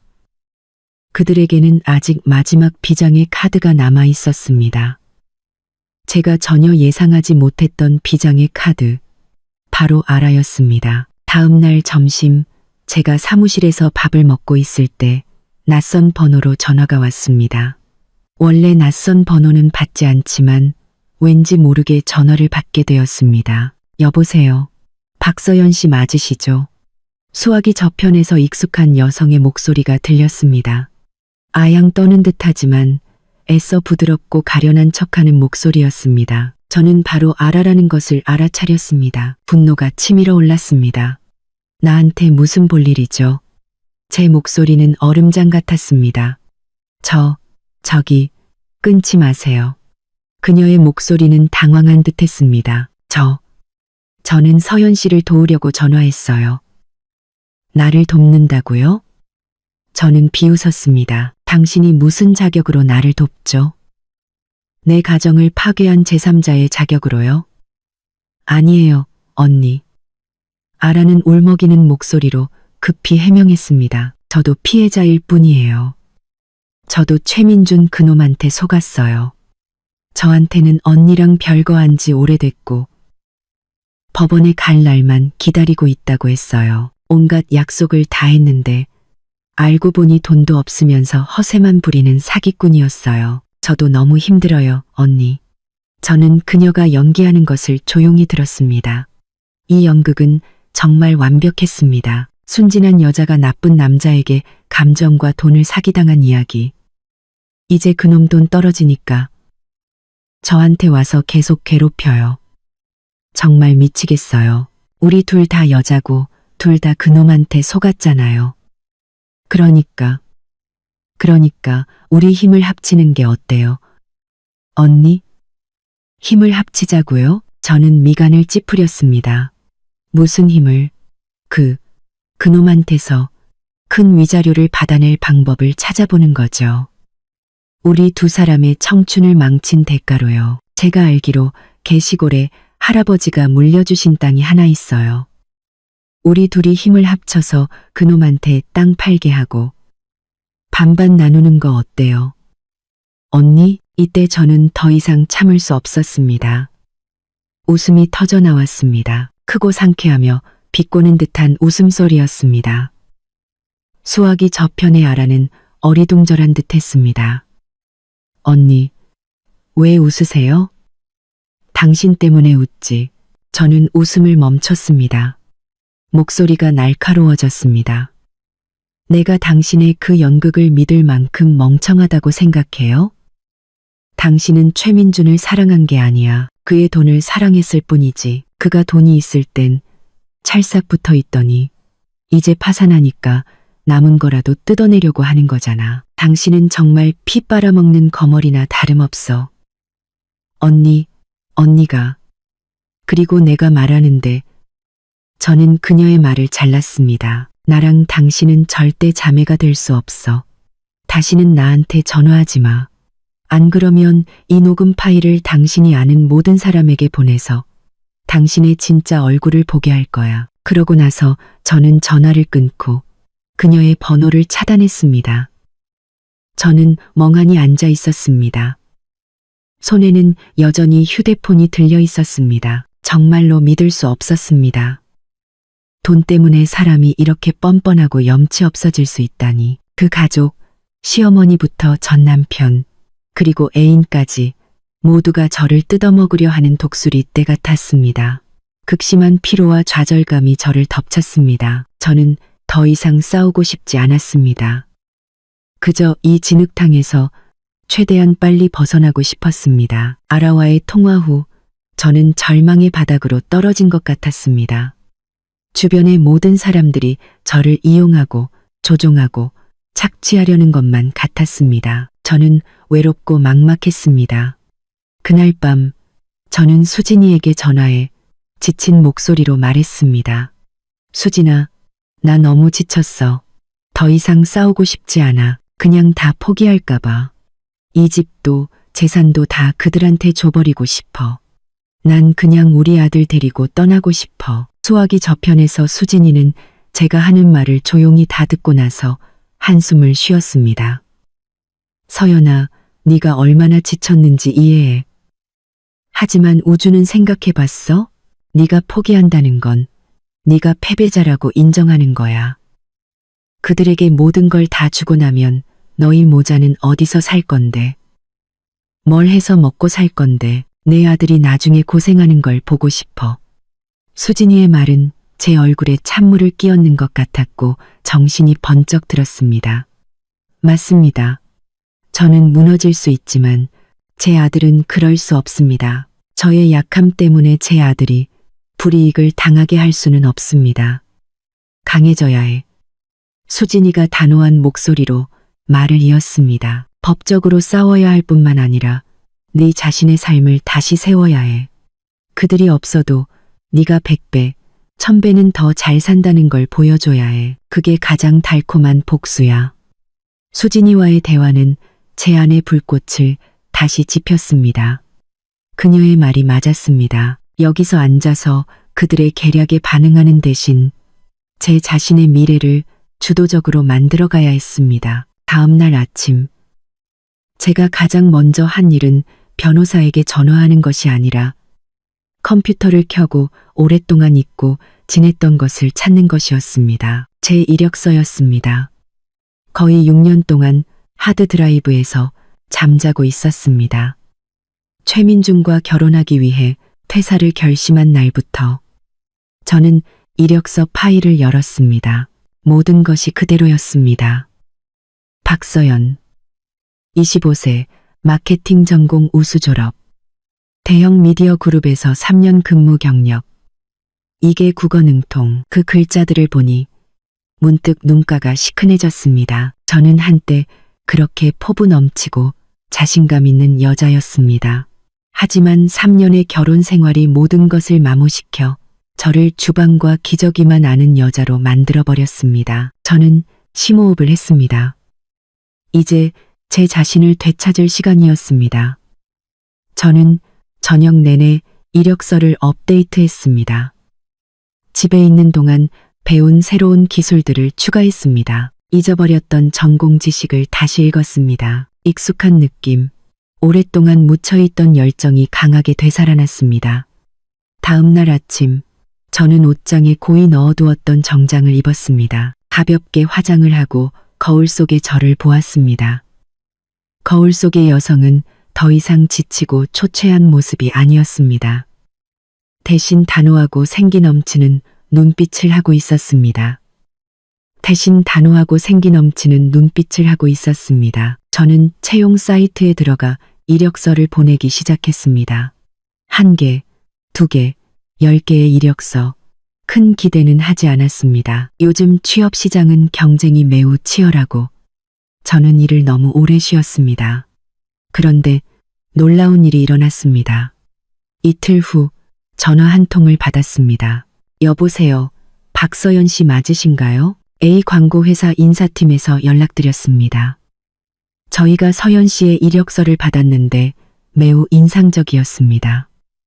혹시 이번 주 금요일에 면접 보러 오실 시간 괜찮으신가요? 저는 얼어붙었습니다. 휴대폰을 쥔 손이 떨렸습니다.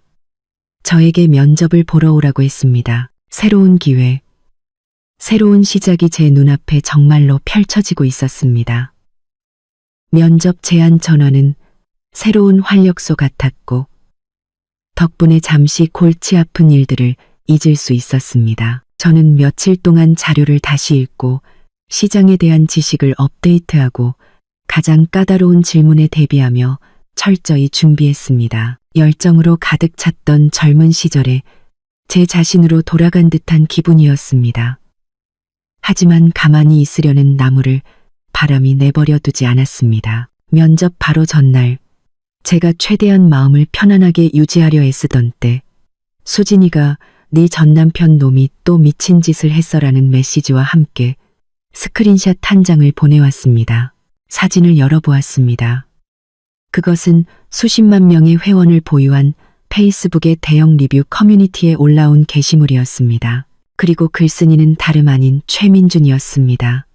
그는 매우 길고 억울하며 가련한 어조로 글을 썼습니다. 에클라 주얼리에서의 끔찍한 경험에 대해 늘어놓았는데 카드 정지에 대한 이야기는 전혀 언급하지 않고 완전히 다른 방향으로 이야기를 몰아갔습니다. 대기업의 일 처리 방식에 정말 실망했습니다. 어제 여자친구에게 선물을 사주려고 방문했는데 이곳 직원들이 손님을 무시하는 태도를 보였습니다. 카드 단말기는 계속해서 오류를 냈고 수십 개의 카드를 시도해도 결제가 되지 않았습니다.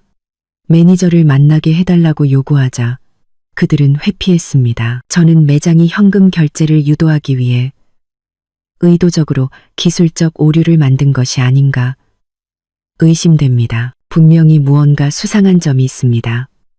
여기까지 읽었을 때 저는 그저 우스웠지만 다음 단락은 정말로 제 피를 끓게 만들었습니다. 더 말하고 싶은 것은 제가 곤경에 처해 있을 때 우연히 제 전처도 그곳에 있는 것을 보았다는 것입니다. 그녀는 멀리서 저를 매우 통쾌하다는 눈빛으로 쳐다보고 있었습니다. 저와 그녀는 막 이혼했는데 아마 아직 앙심을 품고 이곳 직원들과 짜고 일부러 제 새 여자친구 앞에서 저를 망신 주려 한 것 같습니다. 사람이 이렇게까지 치졸하고 복수심에 불탈 수 있다니 정말 믿을 수 없습니다.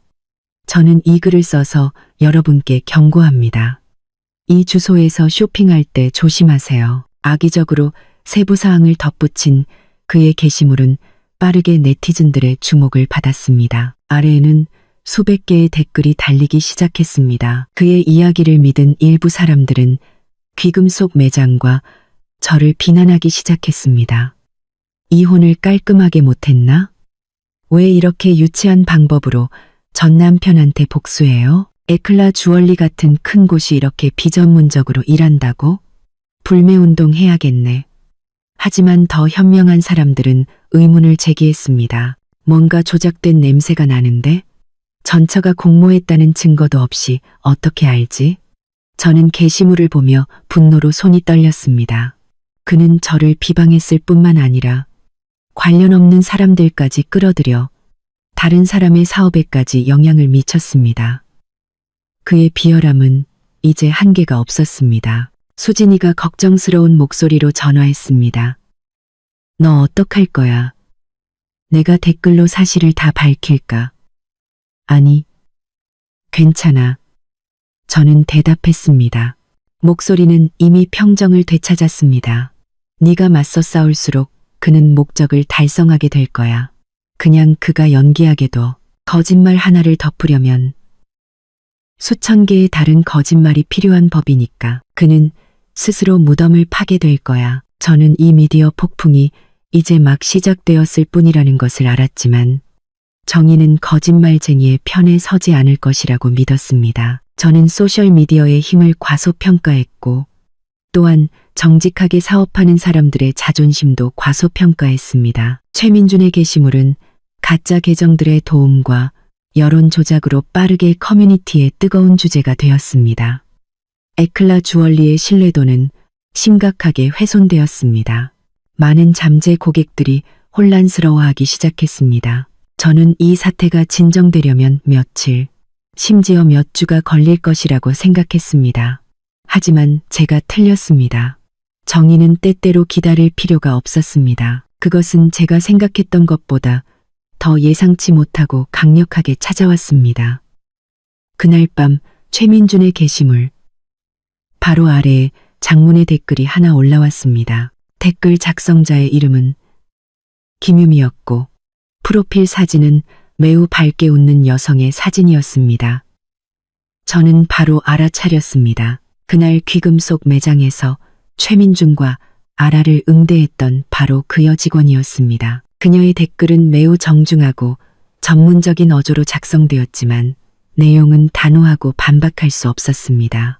안녕하세요, 최민준 씨, 그리고 커뮤니티 회원 여러분. 저는 그날 오후 최민준 씨를 직접 응대했던 직원 김유미입니다. 저는 최민준 씨의 글을 읽고 제 자신과 제가 일하는 회사의 명예를 지키기 위해 반박이 아닌 사실을 바로잡기 위해 글을 써야겠다고 느꼈습니다. 그녀는 최민준이 자신만만하게 1억 원짜리 목걸이를 사달라고 요청했던 것부터 그가 15개의 신용카드를 꺼냈지만 단 한 개도 결제되지 않았던 것까지 모든 상황을 자세하게 설명했습니다.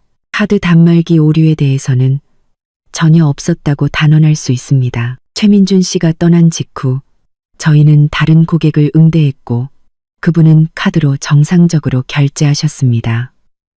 문제는 저희 단말기가 아니라 최민준 씨의 카드에 있었습니다. 그리고 그녀는 결정적인 한 방을 날렸습니다. 그리고 왜 최민준 씨의 카드가 결제되지 않았는지에 대한 이유는 은행 시스템에 명확하게 기록되어 있습니다. 그 이유는 모든 가족 카드가 주카드 소유자인 박서연님에 의해 정지되었기 때문입니다. 이것은 내부 시스템 정보이지만 최민준 씨가 저희를 터무니없이 비방했기 때문에 저는 이 사실을 공개할 수밖에 없습니다. 실패한 거래 코드까지 게시해서 대조해 드릴까요? 마지막으로 그녀는 이렇게 마무리했습니다. 저희는 사업을 하는 사람들입니다. 신뢰가 금입니다. 저희는 절대로 고객에게 해를 끼치기 위해 누구와도 공모하지 않습니다. 오히려 저희가 최민준 씨의 비방으로 인한 피해자입니다. 저희 경영진은 이 모든 사건을 기록했으며 브랜드 이미지를 보호하기 위해 변호사와 협력할 것입니다. 읽어주셔서 진심으로 감사합니다. 유미 씨의 댓글은 원자폭탄과 같았습니다.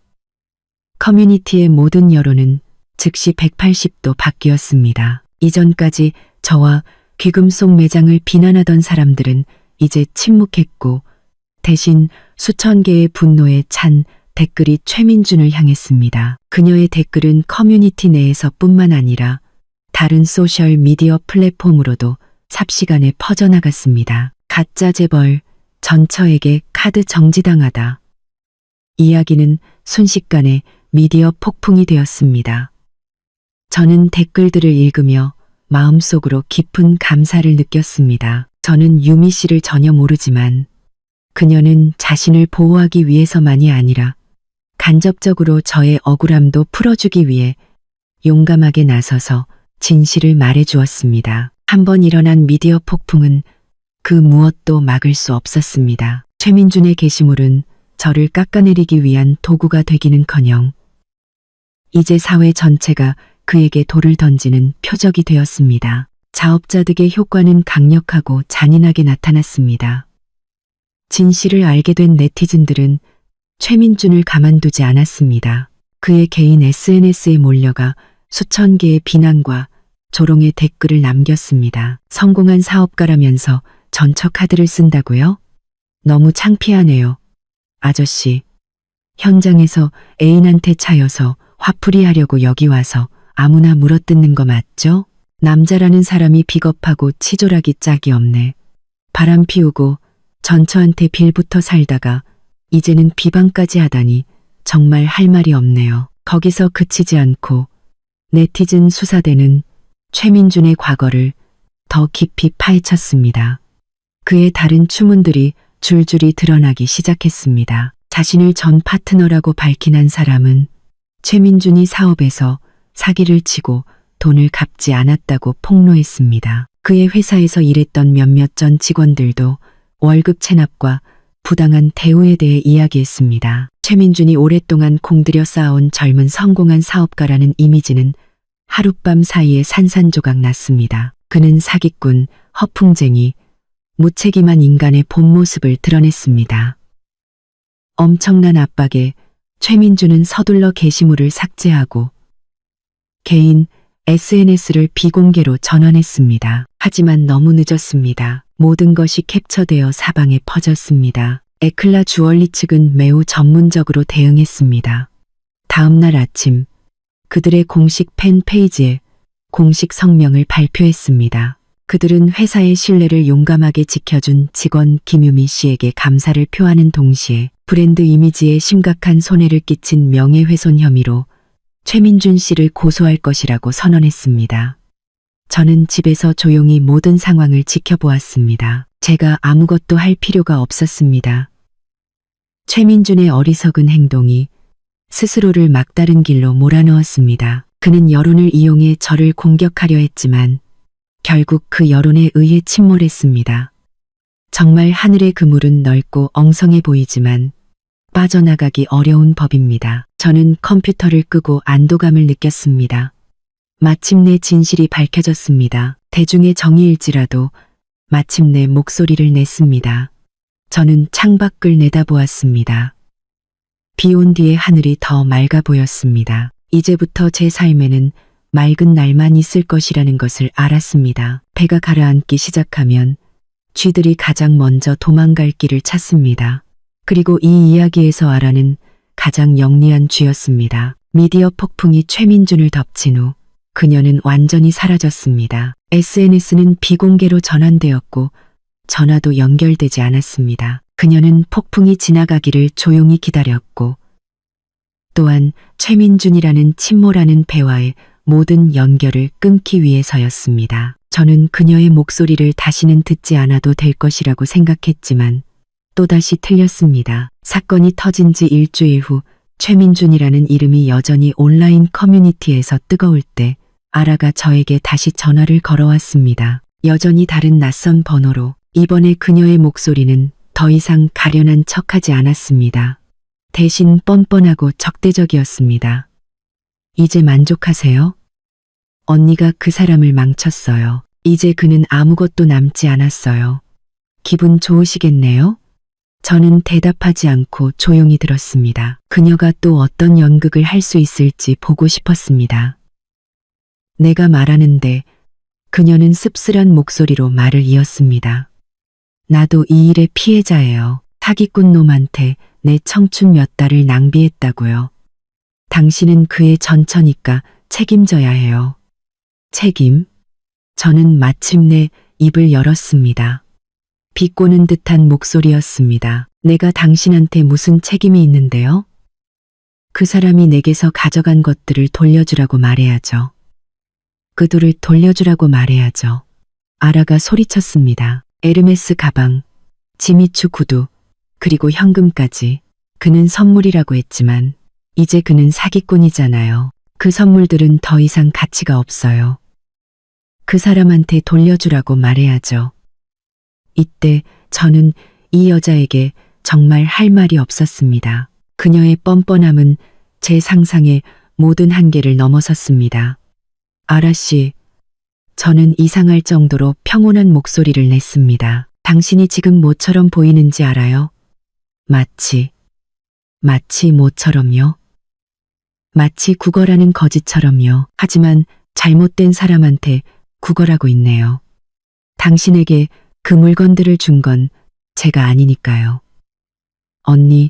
언니가 감히 비밀 하나 알려줄까요? 제가 말을 잘랐습니다.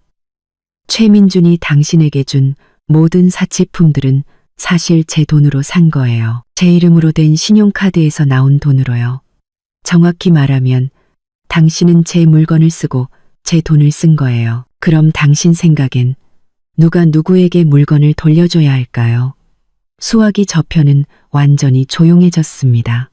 충격과 분노로 창백해진 아라의 얼굴이 상상되었습니다. 만약 당신이 한 번 더 나를 귀찮게 전화하면 제가 마지막으로 말했습니다. 이 녹음 파일을 당신 친구들에게만 보내는 게 아닐 거예요. 내 변호사에게도 보낼 거예요. 다른 사람이 범죄로 얻은 재물을 소비한 죄도 가볍지 않거든요. 아라 씨. 그러고는 전화를 끊었습니다. 저는 의자에 앉아 긴 한숨을 내쉬었습니다. 정말 너무 피곤했습니다. 최민준이라는 배와 그 독성 관계들은 마침내 완전히 가라앉았습니다. 쥐들은 도망쳤고 차가운 물속에서 허우적거리는 무능한 선장만 남았습니다. 그리고 저는 무사히 해안에 서 있었습니다. 배가 침몰한 후 파편들이 해안으로 밀려와 마지막 잔물결을 일으켰습니다. 최민준의 회사 사건은 단순히 서류상의 파산으로 끝나지 않았습니다. 은행빚 뒤에는 그가 자신의 가짜 신용으로 쌓아올린 수많은 사채와 복잡한 사업 관계들이 있었습니다. 그리고 그 신용이 무너지자 진짜 채권자들이 모습을 드러내기 시작했습니다. 저는 그 광경을 직접 목격하지 않았습니다. 수진이를 통해 들었는데 그녀는 또 제 전 시부모님과 같은 아파트 단지에 사는 친구에게서 들었다고 했습니다. 소식은 산불보다 더 빨리 퍼졌습니다. 어느 주말 오후 시어머니가 집에 혼자 있을 때 문신을 하고 험상궂게 생긴 남자들이 집 앞까지 찾아왔습니다. 그들은 물건을 부수거나 소리치지 않았습니다. 하지만 그들의 침묵과 차가운 눈빛은 어떤 위협보다 더 무서웠습니다. 그들은 시어머니 집 바로 앞 복도에 꼼짝 않고 앉아 있었습니다. 지나가는 사람이 물으면 아주 부드럽게 대답했습니다. 네, 저희는 최 여사님 뵈러 왔어요. 아드님이신 민준 씨가 저희한테 돈을 좀 빌렸는데 계속 안 갚으셔서 어머님 건강은 괜찮으신지 안부 여쭈러 왔습니다. 시어머니가 한때 부잣집 사모님으로 아들이 사장이라며 모든 사람의 존경을 받으며 살았던 그 아파트 단지는 순식간에 구경거리가 되었습니다. 이전에 그녀를 치켜 세우던 이웃들은 이제 문틈으로 엿보며 수군거렸습니다. 시어머니는 두려워서 문 밖으로 한 발짝도 나가지 못하고 사방에 전화를 걸어 도움을 청했지만 아무도 이 일에 끼어들려 하지 않았습니다. 최민주는 자취를 감췄습니다. 결국 그녀는 귀한 아들 뒷수습을 위해 사방으로 뛰어다니던 시아버지에게 전화를 걸어야 했습니다. 그는 황급히 돌아왔습니다. 얼굴은 핏기 하나 없었습니다. 한참의 협상과 애원 끝에 그는 급하게 가족의 차를 팔고 남은 노후 자금을 모두 긁어모아 그 남자들에게 갚아야 했습니다. 돈을 받은 그들은 더 이상 괴롭히지 않고 떠나기 전에 한마디 남겼습니다. 아드님 교육 좀 다시 시키세요. 돈 없으면 사치 부리지 말라고요. 다음에는 이렇게 건강 안부만 묻고 끝나지 않을 겁니다. 그 이야기는 지울 수 없는 오점이 되었고 한동안 동네 전체의 이야깃거리가 되었습니다. 시댁은 존경받는 가정에서 이제 웃음거리, 비참한 실패의 본보기가 되었습니다. 수진이의 이야기를 들으며 저는 그저 침묵했습니다. 통쾌하지 않았습니다. 그저 피곤하고 씁쓸했습니다. 야망과 헛된 체면이 그들을 이 길로 몰아넣었습니다. 그리고 이제 그들은 너무나 비싼 대가를 치르고 있었습니다. 하지만 그것은 그들의 몫이었습니다. 더 이상 저와는 아무런 관련이 없었습니다. 폭풍이 지나간 후 하늘은 항상 맑고 평화롭습니다. 제 삶도 마찬가지였습니다. 전시댁과 관련된 마지막 사건들이 잠잠해진 후 저는 진정으로 제 인생의 새로운 장을 시작했습니다. 그날의 면접은 기대 이상으로 성공적이었습니다. 오래된 지식과 지난 격동의 세월 동안 쌓은 성숙함과 삶의 경험이 면접관들에게 강한 인상을 남기는데 도움이 되었습니다. 저는 좋은 직책과 합당한 급여를 받고 입사하게 되었습니다. 거의 6년 만에 다시 출근하는 첫날, 저는 처음 학교에 가는 날처럼 설렜습니다. 우주는 회사 근처에 평판 좋은 국제 유치원에 보냈습니다. 아이는 매우 착했습니다. 금방 친구들과 선생님들에게 적응했습니다. 매일 아침 우리 모자는 함께 집을 나섰습니다. 제가 아들을 학교에 데려다주고 뺨에 소리나게 뽀뽀를 해준 뒤에야 회사로 차를 몰았습니다. 저녁에는 다시 아들을 데리러 가서 아이가 제잘거리며 학교에서 있었던 온갖 이야기를 듣는 것이 일상이었습니다. 싱글맘으로서의 삶은 바빴지만 충만함을 느끼게 해주었습니다. 더 이상 과거를 생각할 시간도 가치 없는 사람들 때문에 마음 쓸 겨를도 없었습니다. 이제 저의 모든 사랑과 노력은 두 가지, 아들과 제 커리어에 쏟아졌습니다. 새로운 일은 저를 몰입하게 만들었습니다. 활기차고 전문적인 근무 환경은 오랫동안 묻혀있던 자신감과 열정을 되찾는데 도움이 되었습니다. 저는 일에 매진했고 창의적인 아이디어를 내고 주어진 모든 업무를 훌륭하게 완수했습니다. 몇 달 만에 저는 상사로부터 높은 평가를 받았습니다.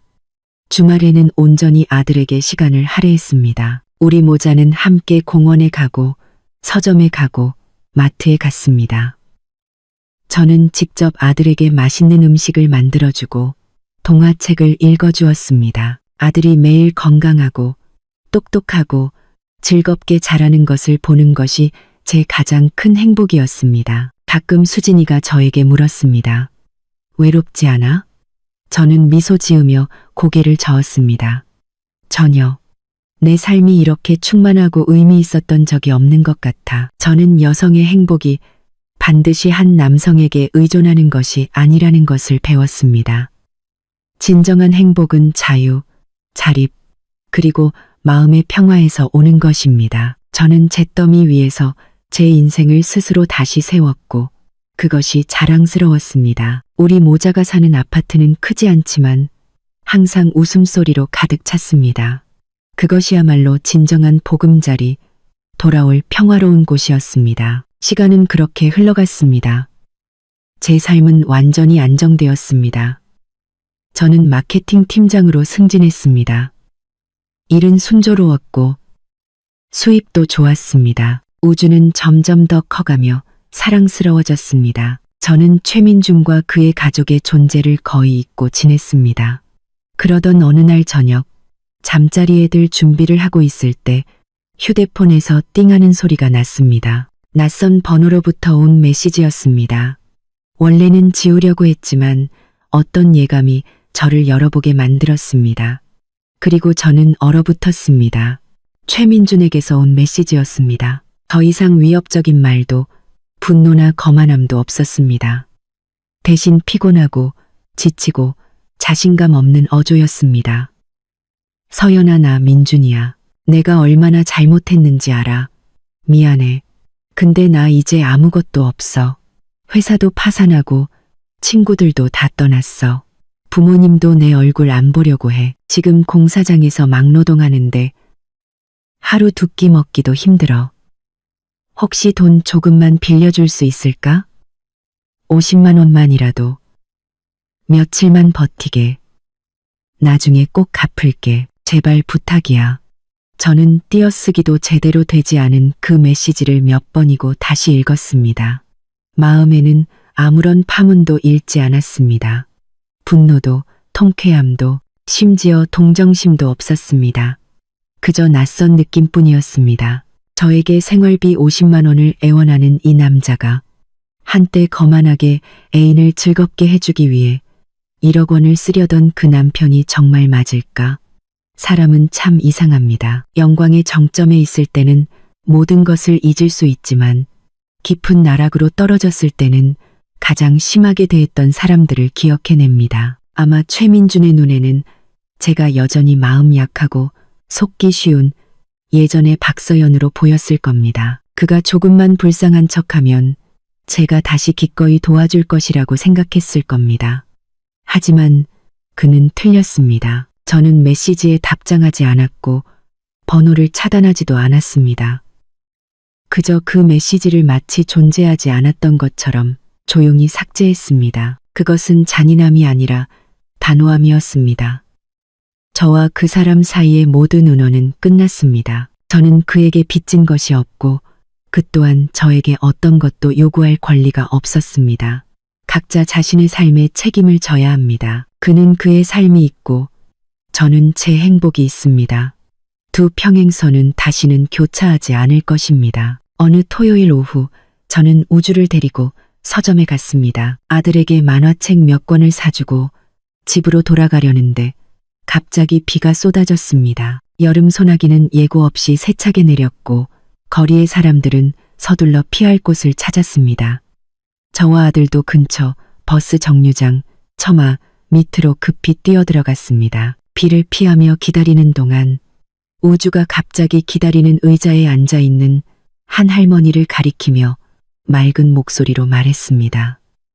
엄마, 저 할머니 우리 할머니랑 닮았어요. 저는 깜짝 놀라 아들이 가리키는 방향을 쳐다보았습니다. 심장이 쿵 내려앉았습니다. 정말 시어머니였습니다. 하지만 저분이 정말 시어머니가 맞을까? 나무 의자에 웅크리고 앉아있는 저 여성에게는 예전에 화려하고 고상했던 시어머니의 모습이 조금도 남아있지 않았습니다. 머리는 거의 백발이 되었고 뒤로 대충 묶여 있었습니다. 낡고 해진 홈웨어를 입고 슬리퍼를 신고 있었습니다. 옆에는 채소가 가득 담긴 플라스틱 바구니가 놓여 있었습니다. 아마 시장에서 돌아오는 길이셨을 겁니다. 얼굴은 수척했고 피부는 검게 탔으며 눈가에는 깊은 주름이 새겨져 있었습니다. 그녀는 하얗게 쏟아지는 비를 멍하니 바라보며 앉아 있었습니다. 눈빛은 공허하고 지쳐 보였습니다. 그녀는 제 친정어머니와 동갑인데도 훨씬 늙어 보였습니다. 아마 누군가 자신을 쳐다보는 것을 느꼈는지 그녀는 천천히 고개를 돌렸습니다. 그리고 우리의 시선이 마주쳤습니다. 순간 세상이 멈춘 것 같았습니다. 그녀의 눈에서 당혹감을 보았고 그것은 인내 당황, 수치심, 그리고 약간의 두려움으로 바뀌었습니다. 그녀는 서둘러 고개를 숙이고 두 손으로 바구니 손잡이를 꽉 쥐었습니다. 마치 제 시선을 피하고 싶어 하는 것 같았습니다. 저도 재빨리 돌아서서 아들을 품에 안고 아이의 옷을 정리해주는 척 했습니다. 아니야, 아가, 할머니는 할아버지 댁에 계시지. 저는 아들에게 속삭였지만 사실은 제 자신에게 하는 말이었습니다. 어떻게 해야 할지 몰랐습니다. 인사를 할까? 못 본 척 할까? 그것도 마음이 편치 않았습니다. 바로 그때 버스가 도착했습니다. 시어머니는 구원받은 사람처럼 서둘러 일어나 플라스틱 바구니를 들고 힘겹게 버스에 올라탔습니다. 그녀는 한 번도 뒤돌아보지 않았습니다. 버스는 붐비는 차들 속으로 섞여 들어가 빛 속으로 사라졌습니다. 저는 여전히 그곳에 서 있었습니다. 마음이 무거웠습니다. 우주가 순진하게 고개를 들어 물었습니다. 엄마, 왜 할머니랑 이야기 안 했어요? 저는 아들에게 어떻게 대답해야 할지 몰랐습니다. 그저 몸을 숙여 아들을 꽉 껴안을 수밖에 없었습니다. 비가 그치기 시작했습니다. 저는 아들의 손을 잡고 처마 밑에서 나왔습니다. 해가 희미하게 비치기 시작했지만 수평선 너머에 아름다운 무지개를 만들기에 충분했습니다. 모든 것이 정말로 끝났습니다. 더 이상 증오도 원망도 없었습니다. 한때 가족이었던 사람들 사이에 낯선만이 남았습니다. 그리고 아마도 그것이 모두에게 가장 좋은 결말이었을 겁니다. 버스 정류장에서의 우연한 만남은 며칠 동안 제 마음을 떠나지 않았습니다. 시어머니의 초췌하고 가련한 모습이 머릿속에 계속 떠올라 예전에 혹독했던 시어머니에 대한 기억마저 희미하게 만들었습니다. 그날 밤 수진이와 영상 통화를 하다가 그 이야기를 털어놓았습니다. 있잖아, 그분 모습을 보니 마음이 좀 그렇더라. 저는 한숨을 쉬었습니다. 그래도 우주 할머니인데. 수화기 저편의 수진이는 이야기를 다 듣고 나서 표정이 굳어졌습니다. 서연아, 네가 착한 사람인 건 알지만 착한 마음도 쓸 곳을 가려야지. 그들이 너한테 무슨 짓을 했는지 벌써 잊었어? 네가 혼자 울던 밤들, 그들에게 모욕당했던 순간들을 잊었냐고? 저는 침묵했습니다. 물론 그 상처들을 잊지 않았습니다. 아마 평생 아물지 않을지도 모릅니다. 네가 그들을 동정하지만 수진이가 망치로 일깨우듯 또렷한 목소리로 말을 이었습니다. 네가 가장 힘들었을 때 누가 널 동정해줬어? 너는 그들에게 아무것도 빚지지 않았어. 서연아, 최고의 복수는 그들을 괴롭히는 것도 동정하는 것도 아니야. 그럼 뭔데? 제가 물었습니다.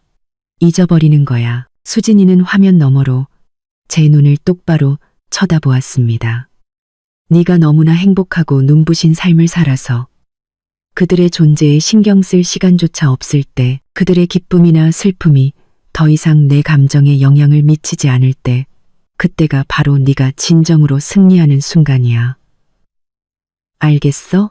수진이의 말에 정신이 번쩍 들었습니다. 그녀 말이 맞았습니다. 저는 복수하는 것, 그들이 대가를 치르는 것을 보는데 너무 집중한 나머지 그들이 정말로 비참해졌을 때 제 마음속에 불필요한 동정심이 생겼습니다. 그것은 고상함이 아니라 약함이었습니다. 저는 그들의 그림자에서 벗어나기 위해 싸웠지 다시 동정심으로 스스로를 올가매기 위해 싸운 것이 아니었습니다. 진정한 내려놓음은 그들을 용서하는 것이 아니라 제 자신을 해방시키는 것이었습니다. 증오로부터, 통쾌함으로부터, 그리고 동정심으로부터 해방되는 것. 고마워, 수진아. 저는 미소 지었습니다. 진정으로 홀가분한 미소였습니다. 내 말이 맞아. 이제 알겠어. 저는 더 이상 과거가 제 미래의 짐이 되게 하지 않을 것입니다. 우리 모자의 삶은 아직 길고 앞으로 더 좋은 일들이 많이 기다리고 있습니다. 그 낡은 사람들과 낡은 이야기들은 이제 기억의 한 구석에 넣어두고 다시는 꺼내보지 않을 때가 되었습니다. 시간은 모든 상처를 치유하고 모든 기억을 희미하게 만드는 최고의 약입니다. 시어머니와의 우연한 만남 이후 거의 1년이 지났습니다. 저와 아들의 삶은 평화롭고 웃음 가득한 새로운 장으로 진정으로 접어들었습니다. 저는 더 이상 전 시댁 소식에 신경 쓰지 않았습니다. 정말 중요한 것에 집중하기 위해 불필요한 고민을 떨쳐내는 법을 배웠습니다. 하지만 인생은 때때로 우리가 원치 않는 만남을 예비하기도 합니다. 그날 회사에서 회식이 있었습니다. 회식 자리에서 우연히 대학 동창인 현우를 만났습니다. 그는 지금 큰 운송 회사에서 관리자로 일하고 있었습니다. 몇 마디 인사를 나눈 후 현우가 갑자기 저를 보며 머뭇거리는 표정으로 말했습니다. 서연아, 이거 좀 실례되는 질문일 수 있는데 혹시 네가 최민준 씨 전처 맞아? 저는 잠시 멈칫했지만 이내 고개를 끄덕였습니다. 응, 맞아. 하지만 다 지난 일이야. 왜 물어봐? 현우는 한숨을 쉬며 난처한 듯 머리를 극적였습니다. 요즘 그분이 우리 회사에 일하러 오셨거든. 버스 터미널에서 짐 나르는 인부로. 저는 말을 잃었습니다. 짐 나르는 인부. 한때 사장으로 항상 멋지게 차려입고 고급 차를 몰던 사람이 이제 그런 힘든 일을 해야 한다니. 제 놀란 표정을 본 현우가 말을 이었습니다. 우리도 처음엔 못 알아봤어. 지금 그 사람 모습이 너무 달라졌거든. 깡마르고 까맣고 10년은 늙어 보였어. 나중에 서류 보고서야 알았지. 듣자 하니 회사 파산하고 나서 어디서도 일자리를 못 구하고 도박에 빠져서 빚더미에 앉게 돼서 하루 벌어 하루 먹고 살려고 그 일을 하게 됐대. 현우는 잠시 말을 멈추고 동정적인 목소리로 말했습니다. 지금 그 사람 모습을 보면 정말 한때 성공한 사업가였다고는 아무도 생각 못할 거야. 정말 인생은 알 수 없는 거구나. 저는 무슨 말을 해야 할지 몰랐습니다. 마음속의 통쾌함은 조금도 없었고 한 사람의 인생에 대한 무거운 한숨만 나왔습니다. 그는 한때 모든 것을 가졌었습니다. 가정을 위해 헌신하는 아내, 귀여운 아들, 그리고 성장 가도를 달리던 사업. 하지만 그 자신이 모든 것을 파괴했습니다. 교만, 바람기, 그리고 끝없는 탐욕이 그를 정상에서 나락으로 떨어뜨렸습니다. 이것이 바로 인과응보, 인생이 그에게 내린 가장 공정한 처벌이었습니다. 알려줘서 고마워. 저는 현우에게 가볍게 미소 지었습니다. 하지만 나랑 그 사람은 이제 아무 관련 없어. 스스로 다시 일어서길 바랄 뿐이야. 저는 말을 마치고 와인잔을 들어 단숨에 비웠습니다. 와인의 떫은 맛은 과거의 쓴맛 같았고 다 마시고 나니 미래의 단맛만 남을 것 같았습니다. 삶은 그렇게 평온하게 흘러갔습니다. 제 아들 우주는 이제 초등학교 1학년이 되었고 똑똑하고 다정한 아이로 자랐습니다. 저는 여전히 같은 회사에서 일했습니다. 저는 일은 바빴지만 저에게 기쁨과 자립심을 주었습니다. 저를 좋아하는 사람도 몇몇 있었지만 저는 아직 새로운 관계를 시작할 준비가 되지 않았습니다. 지금 저에게는 아들이 온 세상이었습니다. 연말이 다가오고 시아버지의 제삿날이 가까워질 무렵 낯선 번호로 다시 전화가 왔습니다. 받지 않으려 했지만 어떤 충동이 느껴졌습니다. 수화기 저편에서는 나이든 여성의 약하고 머뭇거리는 목소리가 들렸습니다. 여보세요. 서연. 서연이 맞니? 저는 바로 시어머니라는 것을 알아차렸습니다. 거의 3년 만에 다시 듣는 목소리였습니다. 네, 저예요. 무슨 일이세요? 아주머니? 저는 평범한 어조를 유지하려 했으며 대답했습니다. 멀지도 가깝지도 않게. 수화기 저편은 한참 동안 조용했고 그녀의 무거운 숨소리가 들렸습니다. 내일이 내 시아버지 제삿날이야. 내가 무슨 자격으로 부탁하는 건 아니지만 그래도 우주는 우리 집 장손이잖아. 혹시 내가 손주 얼굴 잠깐만이라도 볼 수 있을까? 아주 잠깐만이라도 카페에서라도 괜찮아. 너무 보고 싶어서 그래. 그녀의 목소리는 여기까지 말하다가 흐느낌에 잠겼습니다. 제 심장이 쿵 내려앉았습니다. 거절할 수 있었습니다. 거절할 이유는 수천 가지나 있었습니다. 하지만 몇 년 전 버스 정류장에서 웅크리고 있던 할머니의 모습이 다시 떠올랐습니다. 그리고 무엇보다도 제 아들을 위해서였습니다. 최민준과 그의 가족이 아무리 나빴어도 우주는 그들의 피를 반쯤 물려받았습니다. 제가 아들의 그 뿌리를 완전히 끊어버릴 권리는 없었습니다. 한참을 고민한 후 저는 한숨을 쉬었습니다. 알겠습니다. 내일 오전 10시에 저희 집 근처 하이랜드 카페에서요. 제가 우주 데리고 갈게요. 하지만 1시간만이에요. 그래. 고맙다. 얘야, 정말 고맙다. 수화기 저편에 그녀의 목소리는 기쁨에 겨워 어쩔 줄 몰라 했습니다. 다음 날 아침 저는 우주를 데리고 약속 장소로 갔습니다. 시어머니는 구석진 자리에 이미 앉아 기다리고 있었습니다. 지난번에 봤을 때보다 더 늙고 쇠약해 보였습니다. 저와 아들을 보자 그녀는 서둘러 일어섰고 우주를 보자 눈이 환하게 빛났습니다. 할머니. 우주는 아직 그녀를 기억하고 있었습니다. 아이는 작은 목소리로 불렀습니다. 시어머니는 아무 말 없이 조용히 손을 들어 흘러내리려는 눈물을 닦았습니다. 그녀는 낡은 천 가방에서 작은 장난감 자동차를 꺼냈습니다. 할머니가 너 주려고 샀어. 우주는 기쁘게 받아들었습니다. 그 후 1시간 동안 그녀는 아무것도 하지 않고 그저 손자가 노는 모습을 조용히 바라보기만 했습니다. 그녀의 눈빛에는 사랑, 후회, 그리고 안타까움이 가득했습니다. 그녀와 저는 한마디도 나누지 않았습니다. 그 침묵이 아마 수만 마디 말보다 더 나았을 겁니다. 시간이 다 되자 제가 일어섰습니다. 저희 이제 가봐야겠어요. 시어머니는 고개를 끄덕였습니다. 눈빛에는 아쉬움이 가득했습니다. 우리가 문으로 나갈 때 그녀가 갑자기 저를 불렀습니다. 서연아, 제가 돌아보았습니다. 그녀는 고개를 숙이고 떨리는 목소리로 말했습니다. 미안하다. 저는 그녀를 보고 희미하게 미소 지었습니다. 평온한 미소였습니다. 저는 아무 말 없이 가볍게 고개를 끄덕이고 아들의 손을 잡고 떠났습니다. 저는 그녀가 한 짓을 용서하지는 않았지만 그 사과는 받아들일 수 있었습니다.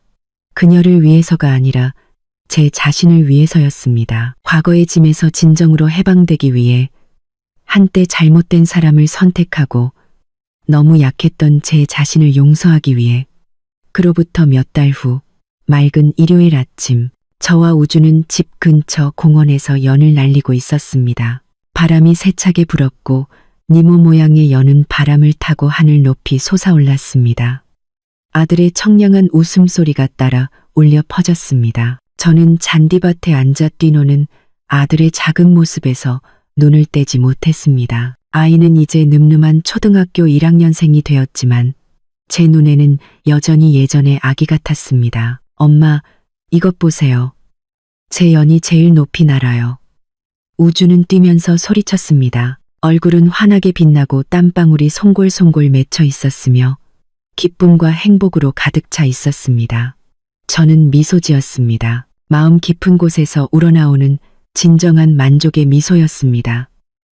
아들을 보니 제 모든 세상이 보였습니다. 작지만 평화롭고 완전한 세상. 한때 저는 모든 것을 잃었다고 생각했습니다. 사랑, 가족, 그리고 삶에 대한 믿음까지. 저는 고통, 증오, 그리고 배신의 어둠 속에서 헤매었습니다. 하지만 바로 아들이 저를 폭풍우 속에서 이끌어준 등대였습니다. 아들 때문에 저는 강해지는 법을 배웠습니다. 아들 때문에 저는 제 자신을 되찾았습니다. 그리고 아들 때문에 저는 내려놓는 법을 배웠습니다. 휴대폰이 울렸습니다. 수진이에게서 온 메시지였습니다. 그녀는 교회에서 결혼식을 올리는 커플의 사진을 보내왔습니다. 좋은 남자는 아직 많아. 마음 좀 열어봐. 라는 글과 함께 저는 미소 지으며 답장했습니다. 나 지금 아주 행복해. 맞습니다. 저는 아주 행복했습니다. 누구에게도 의존하지 않는 자유로운 행복. 제가 사랑하는 일이 있고 진실한 친구들이 있으며 가장 중요한 것은 항상 제 곁에 우주가 있다는 것입니다. 과거는 정말로 뒤에 남았습니다. 옛 사람들, 옛 이야기들, 이제는 그저 희미한 기억일 뿐입니다. 더 이상 미워하지도 동정하지도 않습니다. 그들은 그들의 삶이 있고 저는 제 행복이 있습니다. 저는 하늘을 올려다보았습니다. 햇살은 눈부시고 따뜻했습니다. 아들의 연은 여전히 높고 멀리 자유롭고 당당하게 날고 있었습니다. 마치 우리 모자의 삶처럼 비가 그치면 날이 개고 폭풍우가 지나면 눈부신 미래가 앞에서 기다리고 있습니다. 저는 사랑하는 아들과 함께 그 미래를 맞이할 준비가 되어 있었습니다. 시청자 여러분, 서연 씨의 이야기는 우리에게 인과응보가 실제하며 가장 통쾌한 복수는 다른 사람이 고통받는 것을 보는 것이 아니라 우리 스스로가 눈부시고 평화로운 삶을 구축하는 것임을 보여주었습니다. 때로는 용서가 다른 사람을 위한 것이 아니라 과거의 짐으로부터 우리 자신의 영혼을 해방시키기 위한 선물이라는 것을 알게 합니다. 만약 여러분이 상처를 겪고 있다면 비가 그친 후에는 반드시 날이 갤 것이라고 믿으세요. 이 문이 닫히면 더 밝은 다른 문이 반드시 열릴 것입니다. 가장 큰 힘은 다른 사람을 쓰러뜨리는 데 있는 것이 아니라 스스로 일어서서 당당하게 걸어가며 모두가 우러러보는 삶을 사는 데 있습니다. 오늘 이야기가 여러분의 마음에 와닿았다면 주저하지 마시고 구독 버튼을 누르고 알림 설정을 켜고 이 영상을 공유하여 의미 있는 메시지를 널리 퍼뜨려 주세요. 여러분의 모든 댓글은 저희가 더 좋은 이야기를 만드는데 소중한 원동력이 됩니다. 다음 이야기에서 다시 뵙겠습니다. 안녕히 계세요.